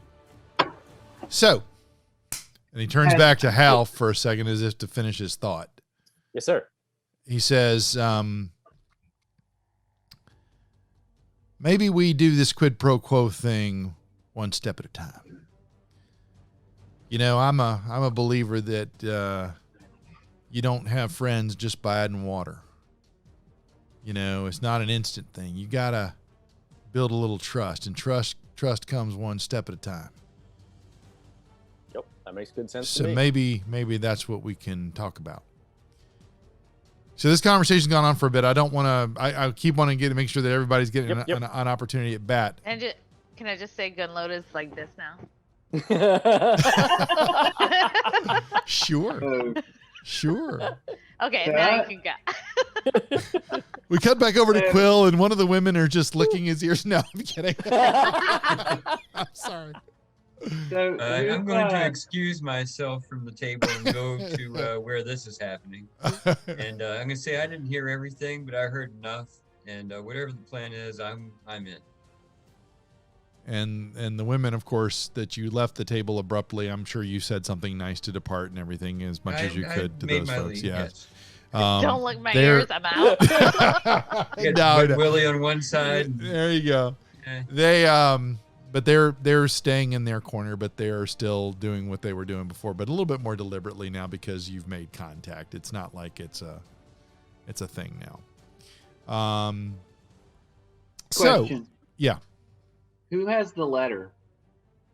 Oh, I believe Quill put it in his breast pocket. Yep. I have it in my breast pocket right here. That's what I've got too. Yep. That was kind of my next question as to how do you want to play that? Well, I think I overheard bits and pieces. I've ascertained that he is the maybe Burgermeister apparent. I don't know. Certainly the son of the Burgermeister, and therefore the sibling of the woman mentioned in the letter. Being a fairly straightforward guy, I may just say that we encountered a letter talking about his plight. I don't know if I'm going to show the letter, but I'll. You have a letter that talks about my sister? It was penned by your father, I believe. Yes. May I see this letter? Do you have it on you? I do. Yeah. And he looks at Hal at this point and he goes, "See, this is that trust thing I was talking about." Daddy had to bury his father, right? I mean. Right. And well, I'm going to tell him, look, I didn't even, our travels here. I figured that whatever your dad and family had going on was ancillary to that until right about now. So here's the letter. Make of it what you will. We've learned, I think, everything that we're going to learn from it. Maybe it'll help you in some way. So he takes the letter. You hand it to him, I presume. So he takes the letter and he opens it up and he reads it. And he looks at you all and he goes, "My father didn't write this letter. That's not even his handwriting." And he throws it back at you. And with that, we're going to take a break. It's 8:53. We'll be back in 5 minutes. Dun, dun, dun. Because I know some people have a hard stop tonight, but we're going to take a quick break. So about 5 minutes, and we'll get back started. Okay. All Right.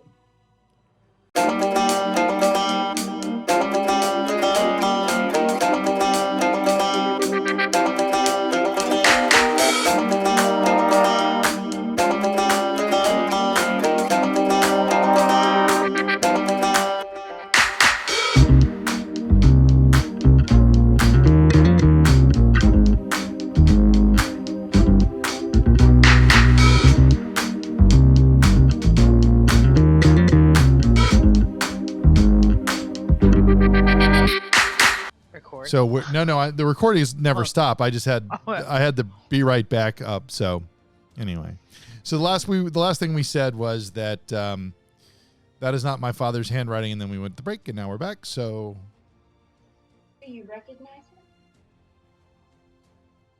I can threw it back. I can tell you that's not my father's handwriting.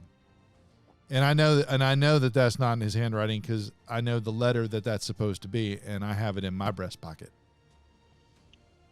Wait, what? It's And a copy? No, I was going to get it delivered. But I have not had the opportunity to find somebody that will take it to where it needs to go.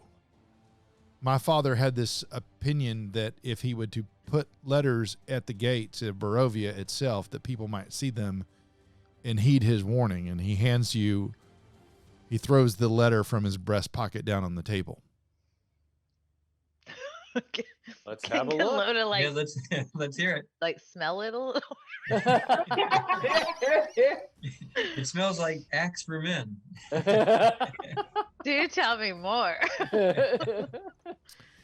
So clearly Gunloda is in no condition to read the letter. No. So, She's not looking at that letter one bit. but y'all read it and you pass it around. And basically the letter says this: Hail to thee of might and valor. I, the Burgermeister of Barovia, send you honor with despair. My adopted daughter, the fair Arena Coliana, has been these past nights bitten by a vampire. For over 400 years, this creature has drained the lifeblood of my people. Now my dear Irina languishes and dies from an unholy wound caused by this vile beast. He has become too powerful to conquer. So I say to you, give us up for dead and encircle this land with the symbols of good. Let holy men call upon the power that their devil may be contained within the walls of weeping Barovia. Leave our sorrows to our graves and save the world from this evil fate of ours. There's much wealth entrapped in this community. Return for your reward after we are all departed for a better life. Kolian Indirovich, Burgermeister. All right, that's a different story than the one we had going before. And he goes, now, and he looks at you all and he says, I am not the pessimist that my father was. I'm glad that we're not abandoned, but as you can imagine, I have seen many of your ilk come through here, and I have seen a lot of ambition, and I've seen a lot of failure. But if you are interested in the quid pro quo, maybe I'd bring you to my house and you can meet my sister and you can see the remains of my father, and we can take this one step at a time. I think now I would like to do my insight check. Sure, go right ahead. I'm gonna give you. I'm going to help you with that. So you can either roll again or she can roll. Let her roll. I mean, odds are you do better. Hang on. 16. The odds are it's equal that she would do better or worse. So 16. 16. I mean, he seems to be very genuine in what he's telling you. So your sister is a vampire? My father is prone to a bit of exaggeration. However, I'm not going to sugarcoat it for you all. If you were to look very closely at my sister's neck, you would notice that she has 2 puncture wounds approximately right about here. And he points to his own jugular, if you will. But I don't think it is irrevocable at this point. Miss Mark, how did your daddy pass away?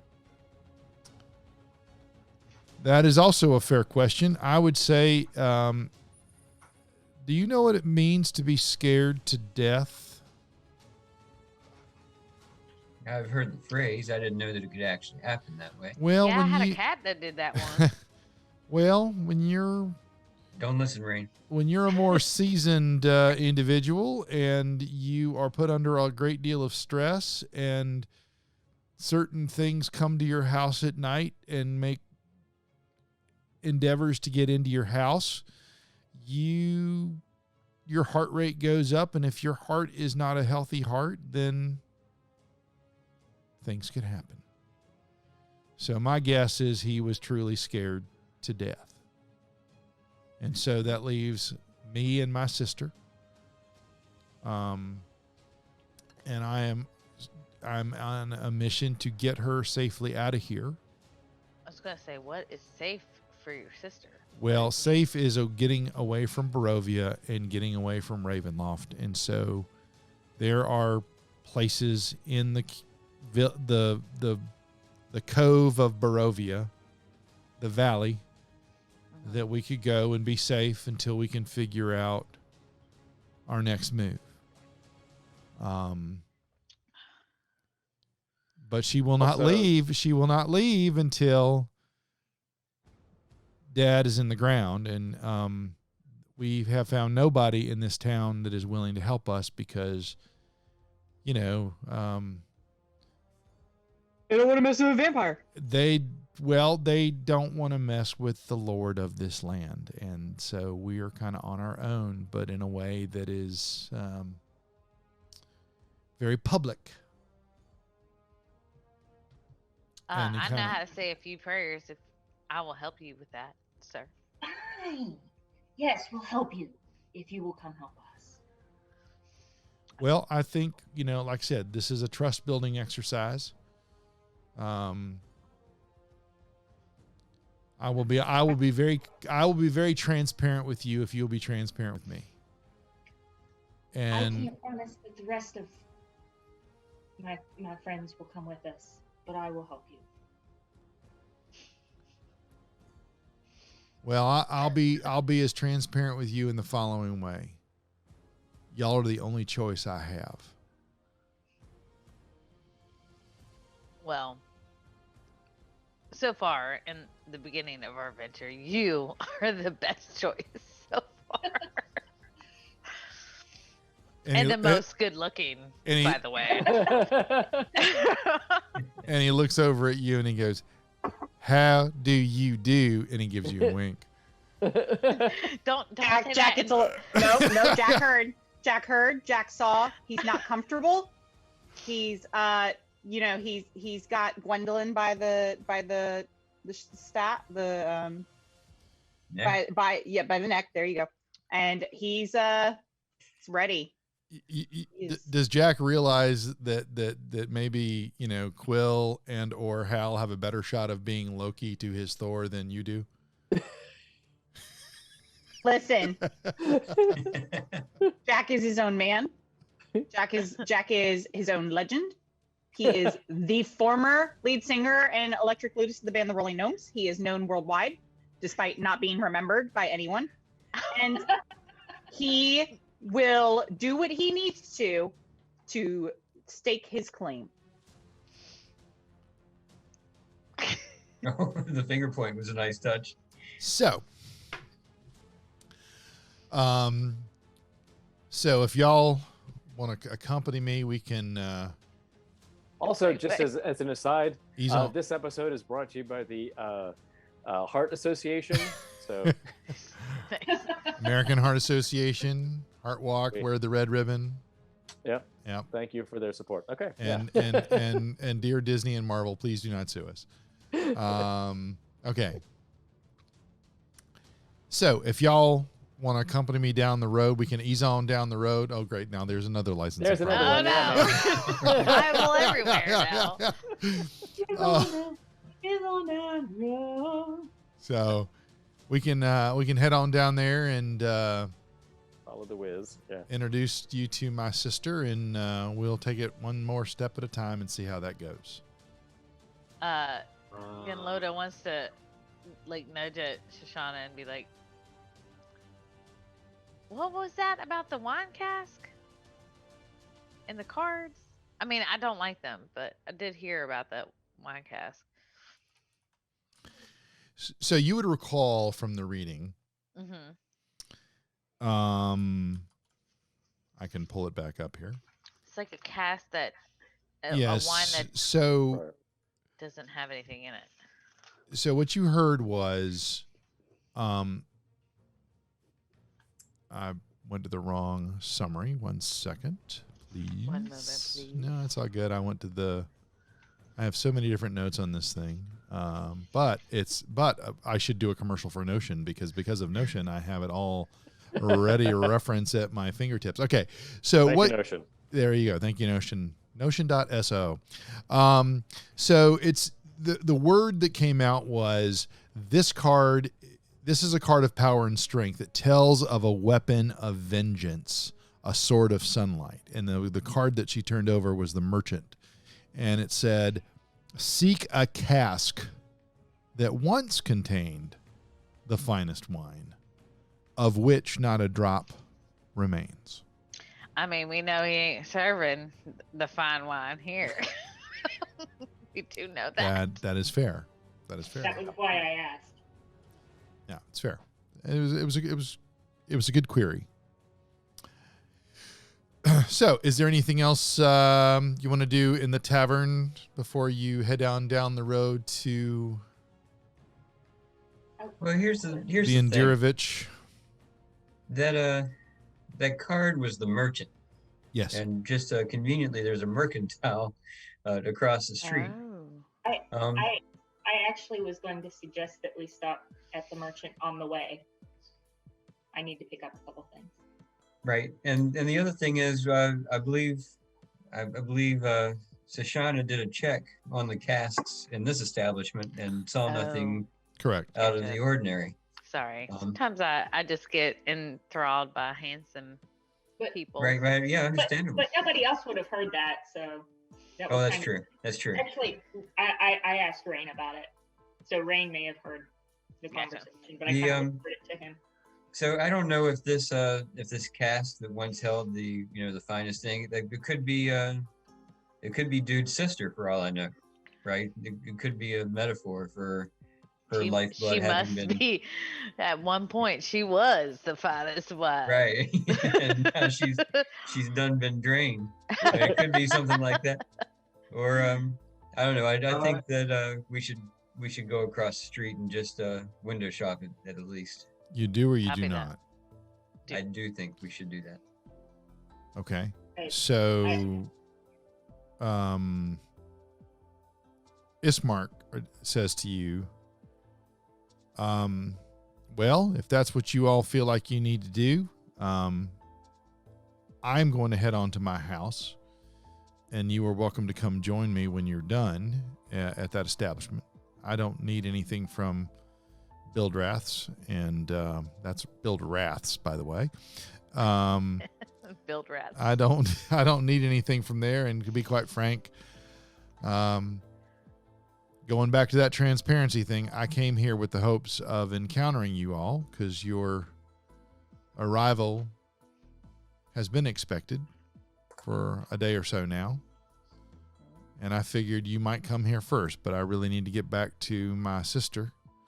I don't like to leave her home alone very long. It's the fact that it's the morning that I feel better about it. But like I said, mystery is the new normal here. Yeah. Well, hey, can I? Sorry. No, do it. I mean, in the spirit of transparency, I see no reason why we should not tell him that this card and the reading that came along with it were the reason why we're contemplating that. And maybe he knows something about what we're trying to figure out. Yeah, but do we want to add too many people into like inside knowledge, especially people we don't know? Because we were told by that guy in the first city not to trust anyone. Not even him. Yeah. Exactly. Also, So we don't want to share too much information. It also appears that we are not his first foray into dragging people into Barovia. Yeah. And he does think that Madame Ava's cards do speak the truth. Yeah, So- I'm keen to, like, let's go see what he's got going on. We can always come back to the store, I'm thinking. Right. Yeah, well, I'll tell you this, Hal. I would rather not be walking around trying to find this guy's house without it. Oh, You know? good point. Right. Gunloader's like, can we come with you now, sir? Handsome sir. Sure. It's really easy. It's literally right down the road. As we come out of the tavern, we're going to go to the south, and we're going to go straight down the road, and you bump into it. If you have run out of road, you better be at my front door, or you've turned the wrong way. And Gunloader looks back to everybody, make sure they're good with that. Yeah. Okay. So he stands up, and he's much taller than you were expecting. Okay, I hold mean, on. everybody. I was about to say much taller to who? Because Like, Then Gunloader. Yeah. I got Rose to snort. It's great. Yeah, that was good. I'm blushing a little bit. New, all right, new challenge every game is to see how many times we can make Rose snort. One. All right. So, y'all head down. Is that the dealio? Yeah. Okay. So, Did you just say the dealio? the dealio. I did say that. Okay. Yes. All I'm right. sorry. So you're making your way downtown, and Oh. you he's get at a friend's about house. 120 feet down, and you're more back into that residential type of feel. Anybody need to check anything, or are we just going to keep on going? Let's keep Unloaded on his trucking. cat. All right. Feeling good about it. All right, so you get down here and you get to clearly the Burgermeister Mansion. You know, it's clearly a seat of power. So but it's a seat of power, but it's very weary looking. It's kind of squatted at this point behind a rusting iron fence. The gates are twisted and torn. Which is interesting because they're made of iron, you know. The right gate lies cast aside while the left one just sort of swings lazily in the wind. And there is this stuttering squeal and clang as the gate just sort of repeats in mindless precision. You hear that clang, clang. Another reason I'm not a voice actor. You know, weeds are choking the ground and are, you know, kind of trying to take back the house to the land, if you will. You know, you can just tell it's really become this unkempt place. You know, but against the walls, the growth has been trampled down to create a path all about the domain. It's like that something has sort of batted it down, as if it was almost like encircling it. And you see heavy claw markings that have stripped the finish of the walls of the house. And there are black marks that tell of fires that have assailed the mansion. And what you also notice is not a pane or a shard of glass stands in any of the windows. It's all barred with planks, and one is marked with the stain of evil omens. Hard to find a good landscaper out here, isn't it? There, buddy. However, what you also notice as you're kind of surveying all this, and it's almost like you didn't see it and then you did. Standing at the front door is a familiar to all of you, tall, raven-haired man. It's a scary very guy. pale, standing at the front door.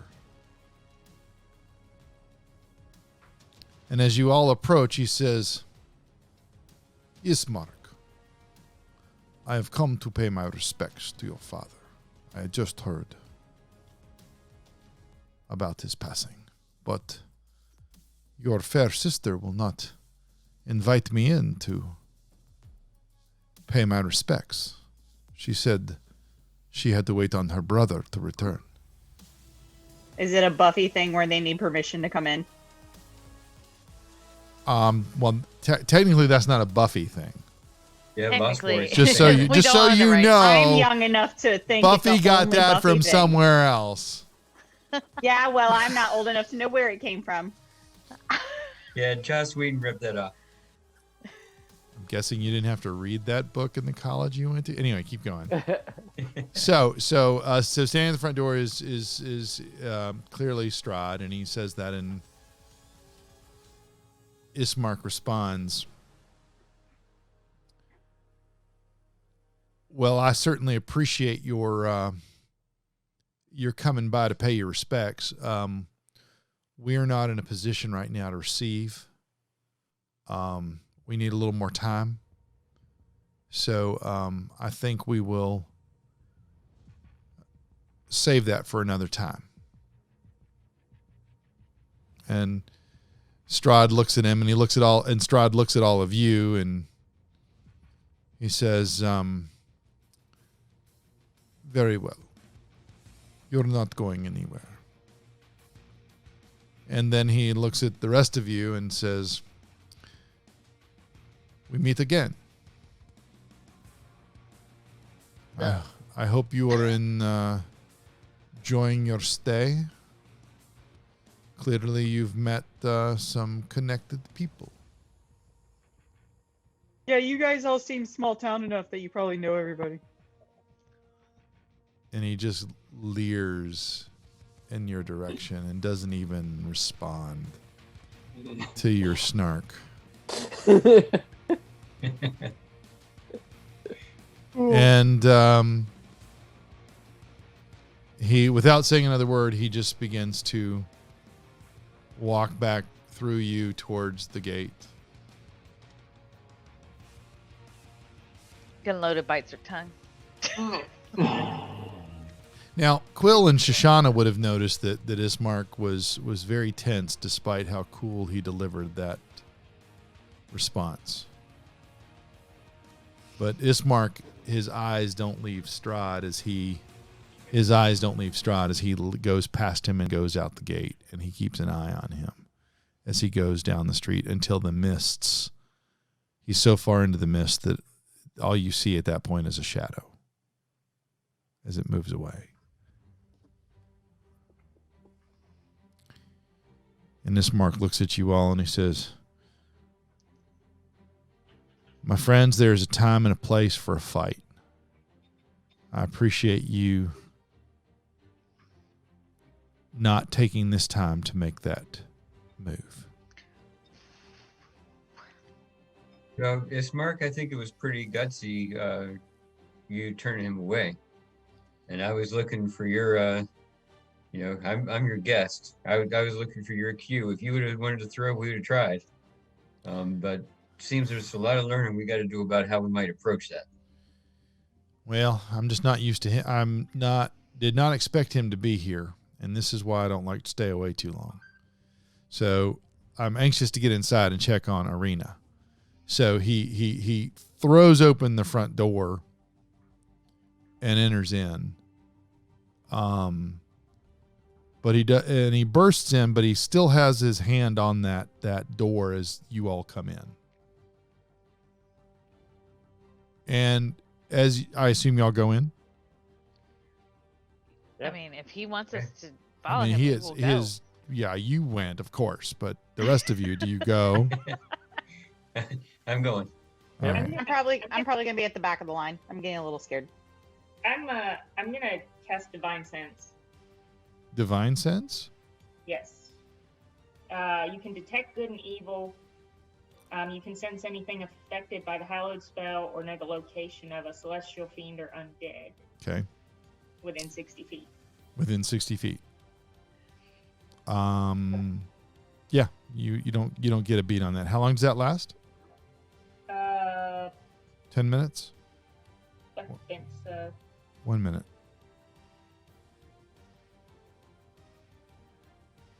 It doesn't say. Okay, it's fine. The other one is 10 minutes. That one's 5. I think that one is kind of an instantaneous. Okay, yeah, you don't. Within 60 feet, you do not detect anything. So y'all head into the house. Yep. So the interior of the mansion is well furnished, but the fixtures are showing some sign of wear. It's clearly furniture that's been passed down and passed down and passed down, and somebody didn't have a grandmother that covered it in plastic. Unfortunate. Yeah. So noticeable oddities are the boarded up windows, and there are presents of holy symbols in the rooms. I mean, there's all kinds of the Morning Lord is definitely represented, and you can just tell that there is sort of ongoing sanctification and re-sanctification of this place. So the Burgermeister himself, or the body of him, the remains, are in a side drawing room on the floor, lying in a simple wooden coffin that is surrounded by wilting flowers, and there is a faint odor of decay. And as a point of clarification, the marker on the map has us on a little gray house. Oh yeah, sorry. South. Sorry. That's no, you're not there. Let me find the mouse again. Are we in All the the way down. big brown Yeah. building, the southernmost Yeah, one? there you go. Okay. Yeah. Yeah, sorry about that. Yeah, just making sure. No, that's fair. It's fair. That's really more for your reference. I try not to use those maps like a video game, but it's always good for you to know where you are. Yeah, so but it's sizable. That makes better sense in the context of the story. No, that's fair. Yeah. That's fair. So while you're noticing all of these things, this Mark, once the last of you comes in, he closes the door and locks it. And then he starts going, Arena, are you here? Arena. And you hear some shuffling, and Arena comes into the room down the stairs, and she's a striking woman with auburn hair. She's not like super pale, but she's not like you could tell her color is off, I guess is a fair way to say it. But it could just be, imagine having to stay indoors all the time and not being able to go outside. And if you do, you have to cover yourself. Oh, wait, we just did that for the last year. I was about to say, that sounds more like 2020. So, imagine how pale you might be, right? But she's so relieved to have her brother there, and she hugs him, but she's looking at you all with cautiousness, a little bit of suspicion, and Ismark begins to explain to her who you are and how y'all met. So we'll just kind of, in the context of time, avoid going through all of that. Loda. Hi.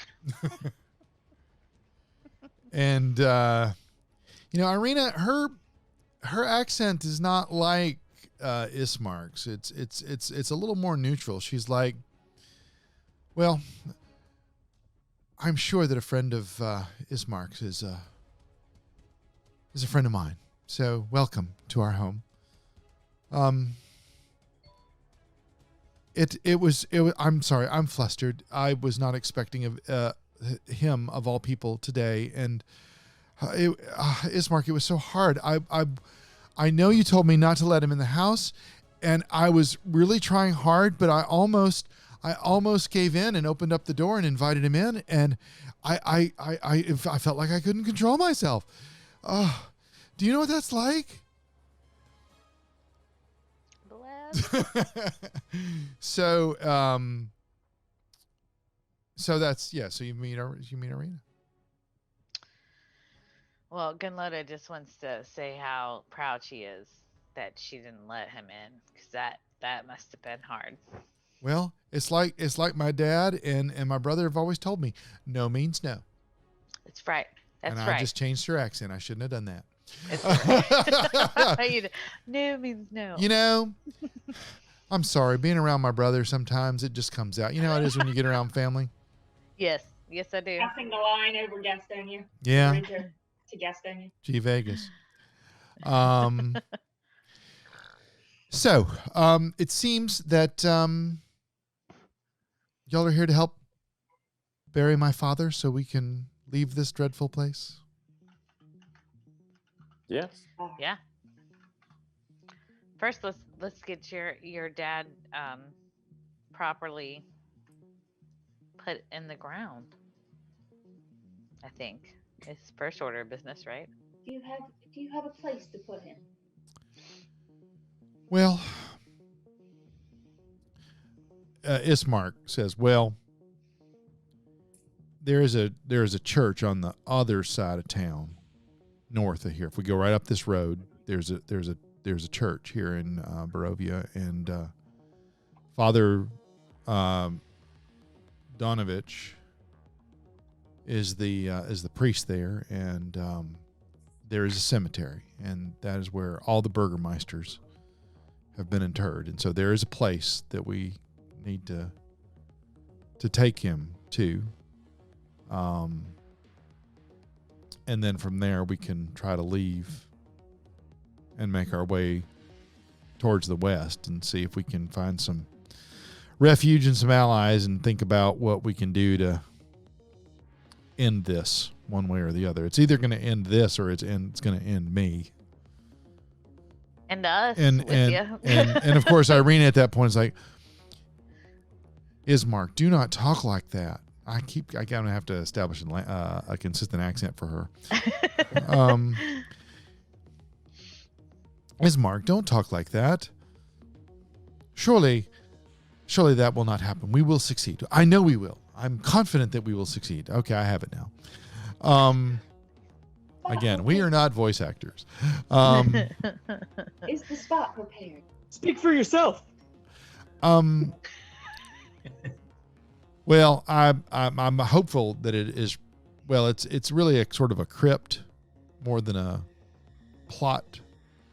So there's a spot. We just have to take the body and. What are we looking at? What are we looking at as adversaries to get there? I don't think there's any adversaries per se, other than nobody in the town has been willing to help. And as capable as I may seem, I don't think I could carry this box myself. And Irina is really in no condition to do so, to help me. So we would need some assistance in getting it down the road, and then we would probably have to talk to Father Donovich just to make sure that we do things properly. I would hate to be disrespectful of my father's remains and not put them in the proper order, as they would say. And with that, Irina, talk to Donovich now, or can we just go take your father there, and then we can sort things out on that end? Oh no, we would. My preference would be to do this all in one visit, but I think if we're really going to do this, we need to do it right. And so I would like for Irina and I to get together our travel clothes and some things that we might need, in order to depart that church and not have to come back to this house. And Irina's like, oh yes, the sooner I can get away from this house, the better.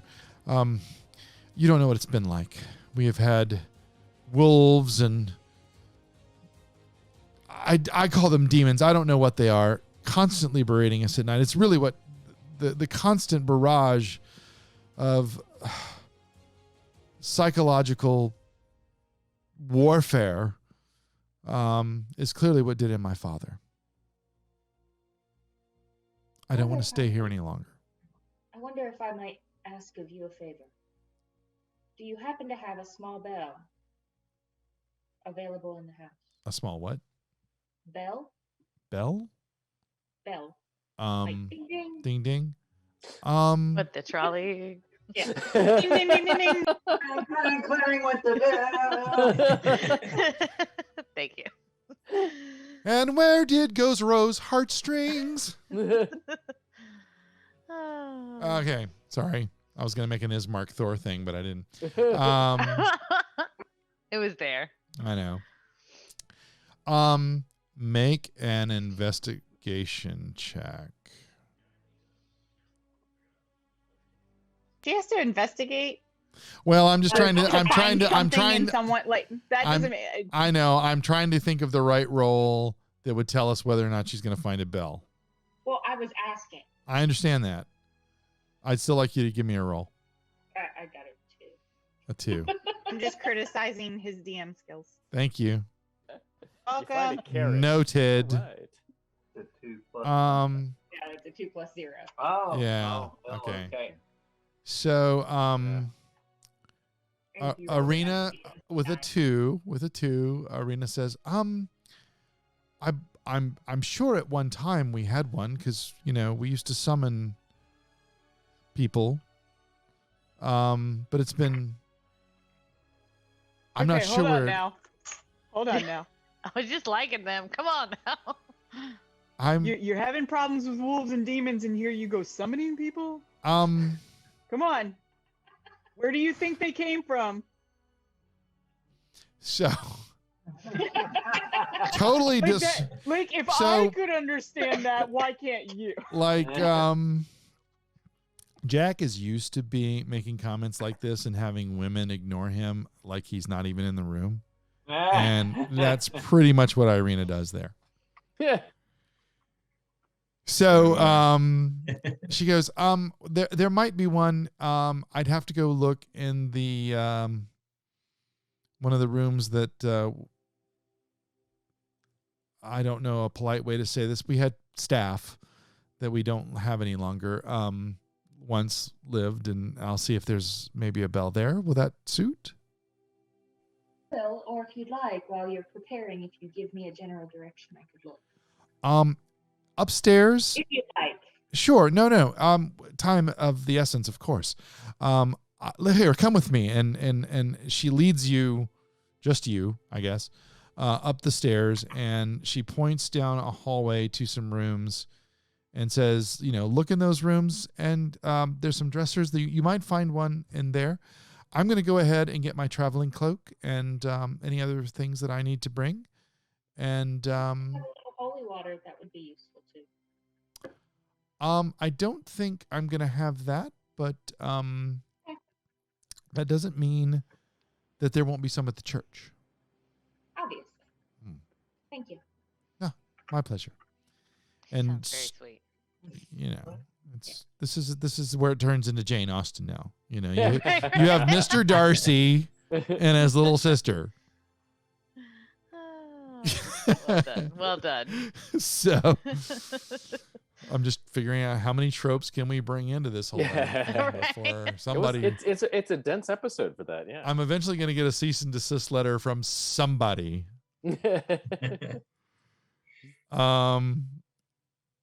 Okay. So, Roberta, what are you doing? I'm gonna quickly run through the rooms and see if I can, kind of see where an obvious place might be. Look in the rooms and see if I find something. Fair point. So what I would say you should do then is I'm not going to have you roll for every room. I would like for you to please just give me a roll with advantage because she's told you have permission. You're not being stealthy about it. And, you have sort of much the right to do what you need to do. So I do have a question. Sure. Since y'all are leaving this place, can I scavenge about for some metal bits?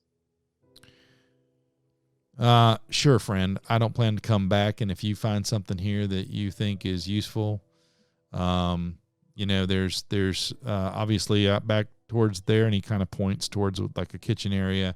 You'll find some pots and pans and sturdy kind of metal there, and of course those we're surrounded by iron gates. If any of that stuff's helpful for you, you probably saw the one that we was just dangling there as we came in. I don't know if that's the kind of thing you're looking for. There is an old, we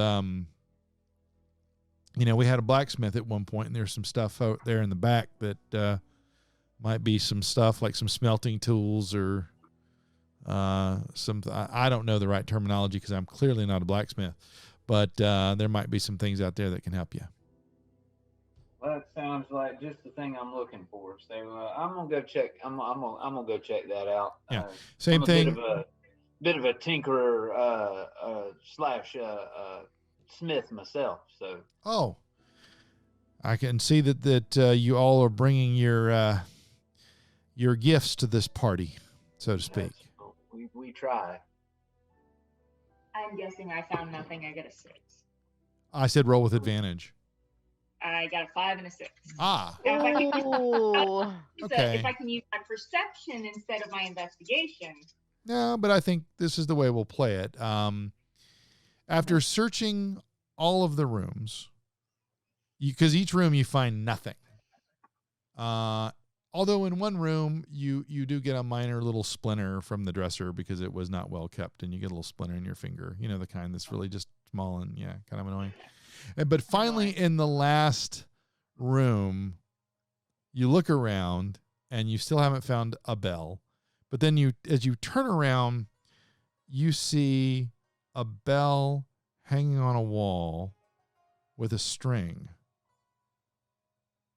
And the string goes into the wall and it goes down to somewhere. So you kind of get the impression that when this individual was needed, they pulled a string and it rang in their room, and that was their clue that they were being summoned. I'm going to see if I can dismantle and stash it in my bag. Yeah, you don't have any problems doing that. I'm not going to make you roll for that. So, lest Shane question my rolling skills. Go ahead. Sorry. Am I also investigating? Is that what I need? I mean, I'm not going to have you investigate for will you find something. I think we should probably have you roll to see if you find what you think you need. Okay. So just I want to kind of go out and investigate this Smith area and see what I might find around there. Sure. So you go out the back door from the kitchen, and you again, you kind of notice a couple things. Number one, Ismark walks you to the door, and as you go out, he closes the door behind you, and you hear the click. So he's keeping the house locked up. You stand outside, and you see that same padding on the backside that you saw on the front that was clearly matted down weeds from the wolves or whatever was outside in the evenings. And then there is an old worn path that takes you to where the smithy would have been. And you go in and you see, unfinished projects. You see materials. You see tools. You see a kiln that has not been lit in a very, very long time. But in the kiln, you might find some, like residues. Like, if you remember the Mandalorian when he spoiler alerts, folks, when he goes underground and he finds the blacksmith there or whatever they called her, and she kept retooling the Beskar. You see some like residual, if you will, of whatever had been worked in that kiln previously. Okay. So there's definitely some some materials here that I can scavenge. Sure, and you actually have something that the party doesn't know that you have. Does he that know? maybe you don't remember that you have. A hairball. You have a bag of holding. Shoshana just told you. Yeah. Yes, I do have a bag of holding. You've told no one that, by the way, and So Shoshana doesn't know that he has it. Right, but Roberta knows. Yeah. No. I was about to say I knew somebody had a bag of holding, but I didn't know who had it. Well, no, I knew that I had it. I just didn't know that that's what you were referring to. But yes, Because yes. he's got a lot of things on him. That's true. I'm gonna, stash a lot of these bits and things into my bag. A lot of these metal pieces and maybe some of the tools and things. I have my own smith's tools, but Sure. I think I do. Yeah. Let me take a look. Make sure if I do have some. I think you do. Actually, I don't have smith's tools. So, Well, you do now. So I will acquire some smith's tools here. And do you have proficiency with smith tools? I do. Okay. I do. I thought you might. As a battlesmith, I do have Okay. proficiency with smith's tools. So we'll do that, and I'll collect up the things that I'll need to I have a bit of a plan for a construction when we get to a good spot to work on something. Okay. So you gather Maybe up our next rest area will have a good spot, unless we're resting here. You're leaving that house, and their plans are to never come back. Yeah, Okay, and we great. want to get out of there before dark. I mean, Okay, great. Right? So I'm gonna collect up what I need here, put it in my bag, and then I will make my way back to the house. Okay. And so as y'all are, before I have you all reconverge together, does anybody else want to be doing something around the house while Arena's getting her traveling cloak and Shoshana's getting the bell and Chris is getting the smithy things,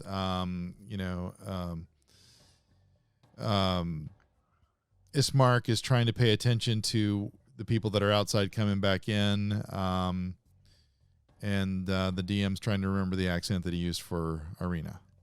Gunloda wants to ask either of them, Arena or Ismark, is there anything I could do, grab for you, get ready for you? What do you need? No, I think I have what I need pulled together. I do appreciate it. You're very sweet. I do appreciate it very much. Oh, stop. Sisters. Forever. Pinky swear.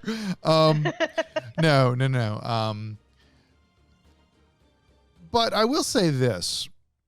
The more that Shoshana is around Irina,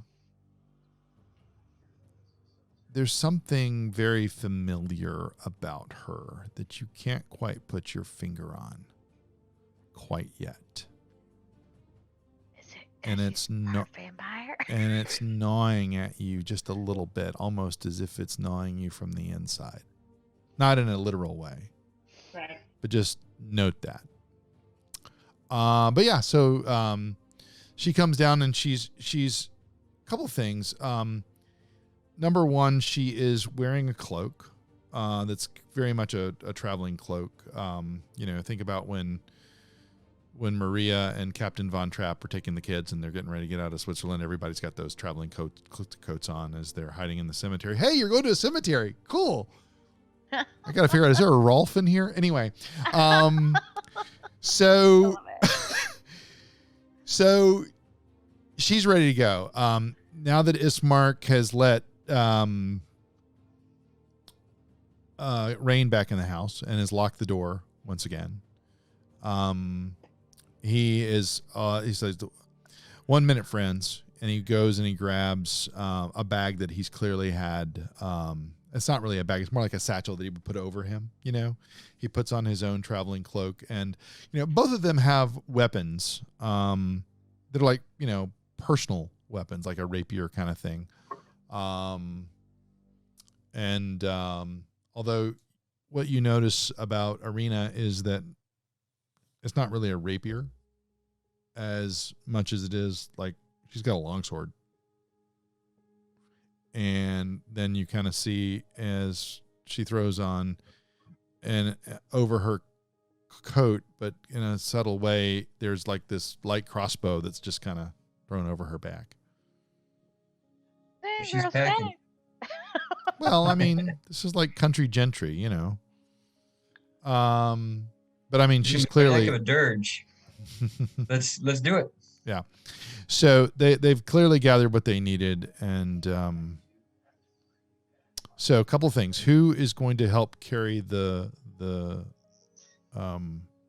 coffin? I'll I can help. do that. Yep. Okay. I would volunteer, but I think everybody holds at a higher level than me, so it doesn't really help. She would be holding it like this Yep. while You we're could do it all with like that kind of like pinky. at normal. Yeah. Let me ask, is it Tippy toes. heavy enough that we need more than 4 people? No, I mean it's He's dead. I mean he's been dead for a bit. You might need some intestinal fortitude because it's not going to be unsmelly, but you can cover the top. I mean, it's not like he's going to be an open Oh casket. my God! Why would we leave it open? Who Put knows? flowers on that thing. Oh, I mean, this is a we very simple- much are gonna. This is a Close it. simple wooden coffin that has clearly been built with love by his children. It's not something they didn't go to the undertaker and say, well, we could put him in this $1,000 model, but there's this By with $6,000 love, model. You mean it's kind of shady and probably made out of popsicle sticks? Is what you're saying. I'm saying that it's yeah. So, I mean, yeah. They didn't have the servants to help, okay? I'm happy to help. If I'm not needed, then I'm going to stand guard as we move. Okay. I will also stand I guard. like that idea. The fact that the gentlemen are all willing to carry it. Okay. And And the the fact ladies. that everyone has some serious weapons just to carry this to the cemetery. Well, no, they got that because they're not We're coming leaving. back. But Right. but yes, that's fair. That's fair. So with that, Ismark looks at Irina. And without saying a word, Irina looks at Ismark and just gives him a nod. And says, "It's time, brother. There's no going back." I will, however, carry anything that somebody needs. So Carry in the casket. with that, you all pick up the casket. And Irina leads you all out the front door into the yard. And Ismark is the last one to leave. And as y'all are standing in the yard, waiting for Ismark, a little bit of time goes by. Not a lot, a little bit. But you begin to notice smoke beginning to come out of the door. And then Ismark comes out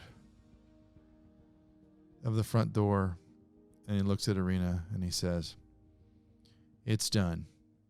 There's no coming back." Burn it down, man. And with that, you pick up the coffin and you begin to make your procession up the main road. And as you move away from the house, heading north towards the church, you look back, and just before the mists take the house out of view, you see the glow of the fire spreading throughout this old storied house. That's awesome.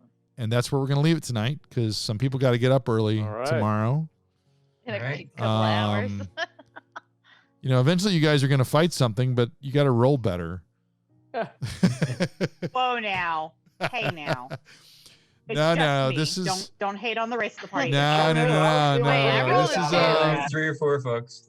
Uneventful is a good thing. I'm just talking about my 2 downs from the first game. No, it's all good. It's all good. We're gonna trust me. I appreciate you guys hanging in there with this. We're gonna get to those different things, but there's so much to set this thing up, and I appreciate you guys. No, it's been great. good. No, I'm loving it. Don't rush through this. All right. Well, I don't mind not smiting things. It's fun to. It's all it's about the story. I think that's kind of it's telling the story. I think that's a lot of it. Good. And as I already said, I'm not good at this. I'm just the comic relief. I need the story. That's what I bring to the game. Well, listen, this is great. And what I love about this is that the chemistry of all you guys coming together has been really good, because if you could go back and see the way we were in the first game. Oh wait, you can on our YouTube channel, Geek and Southern.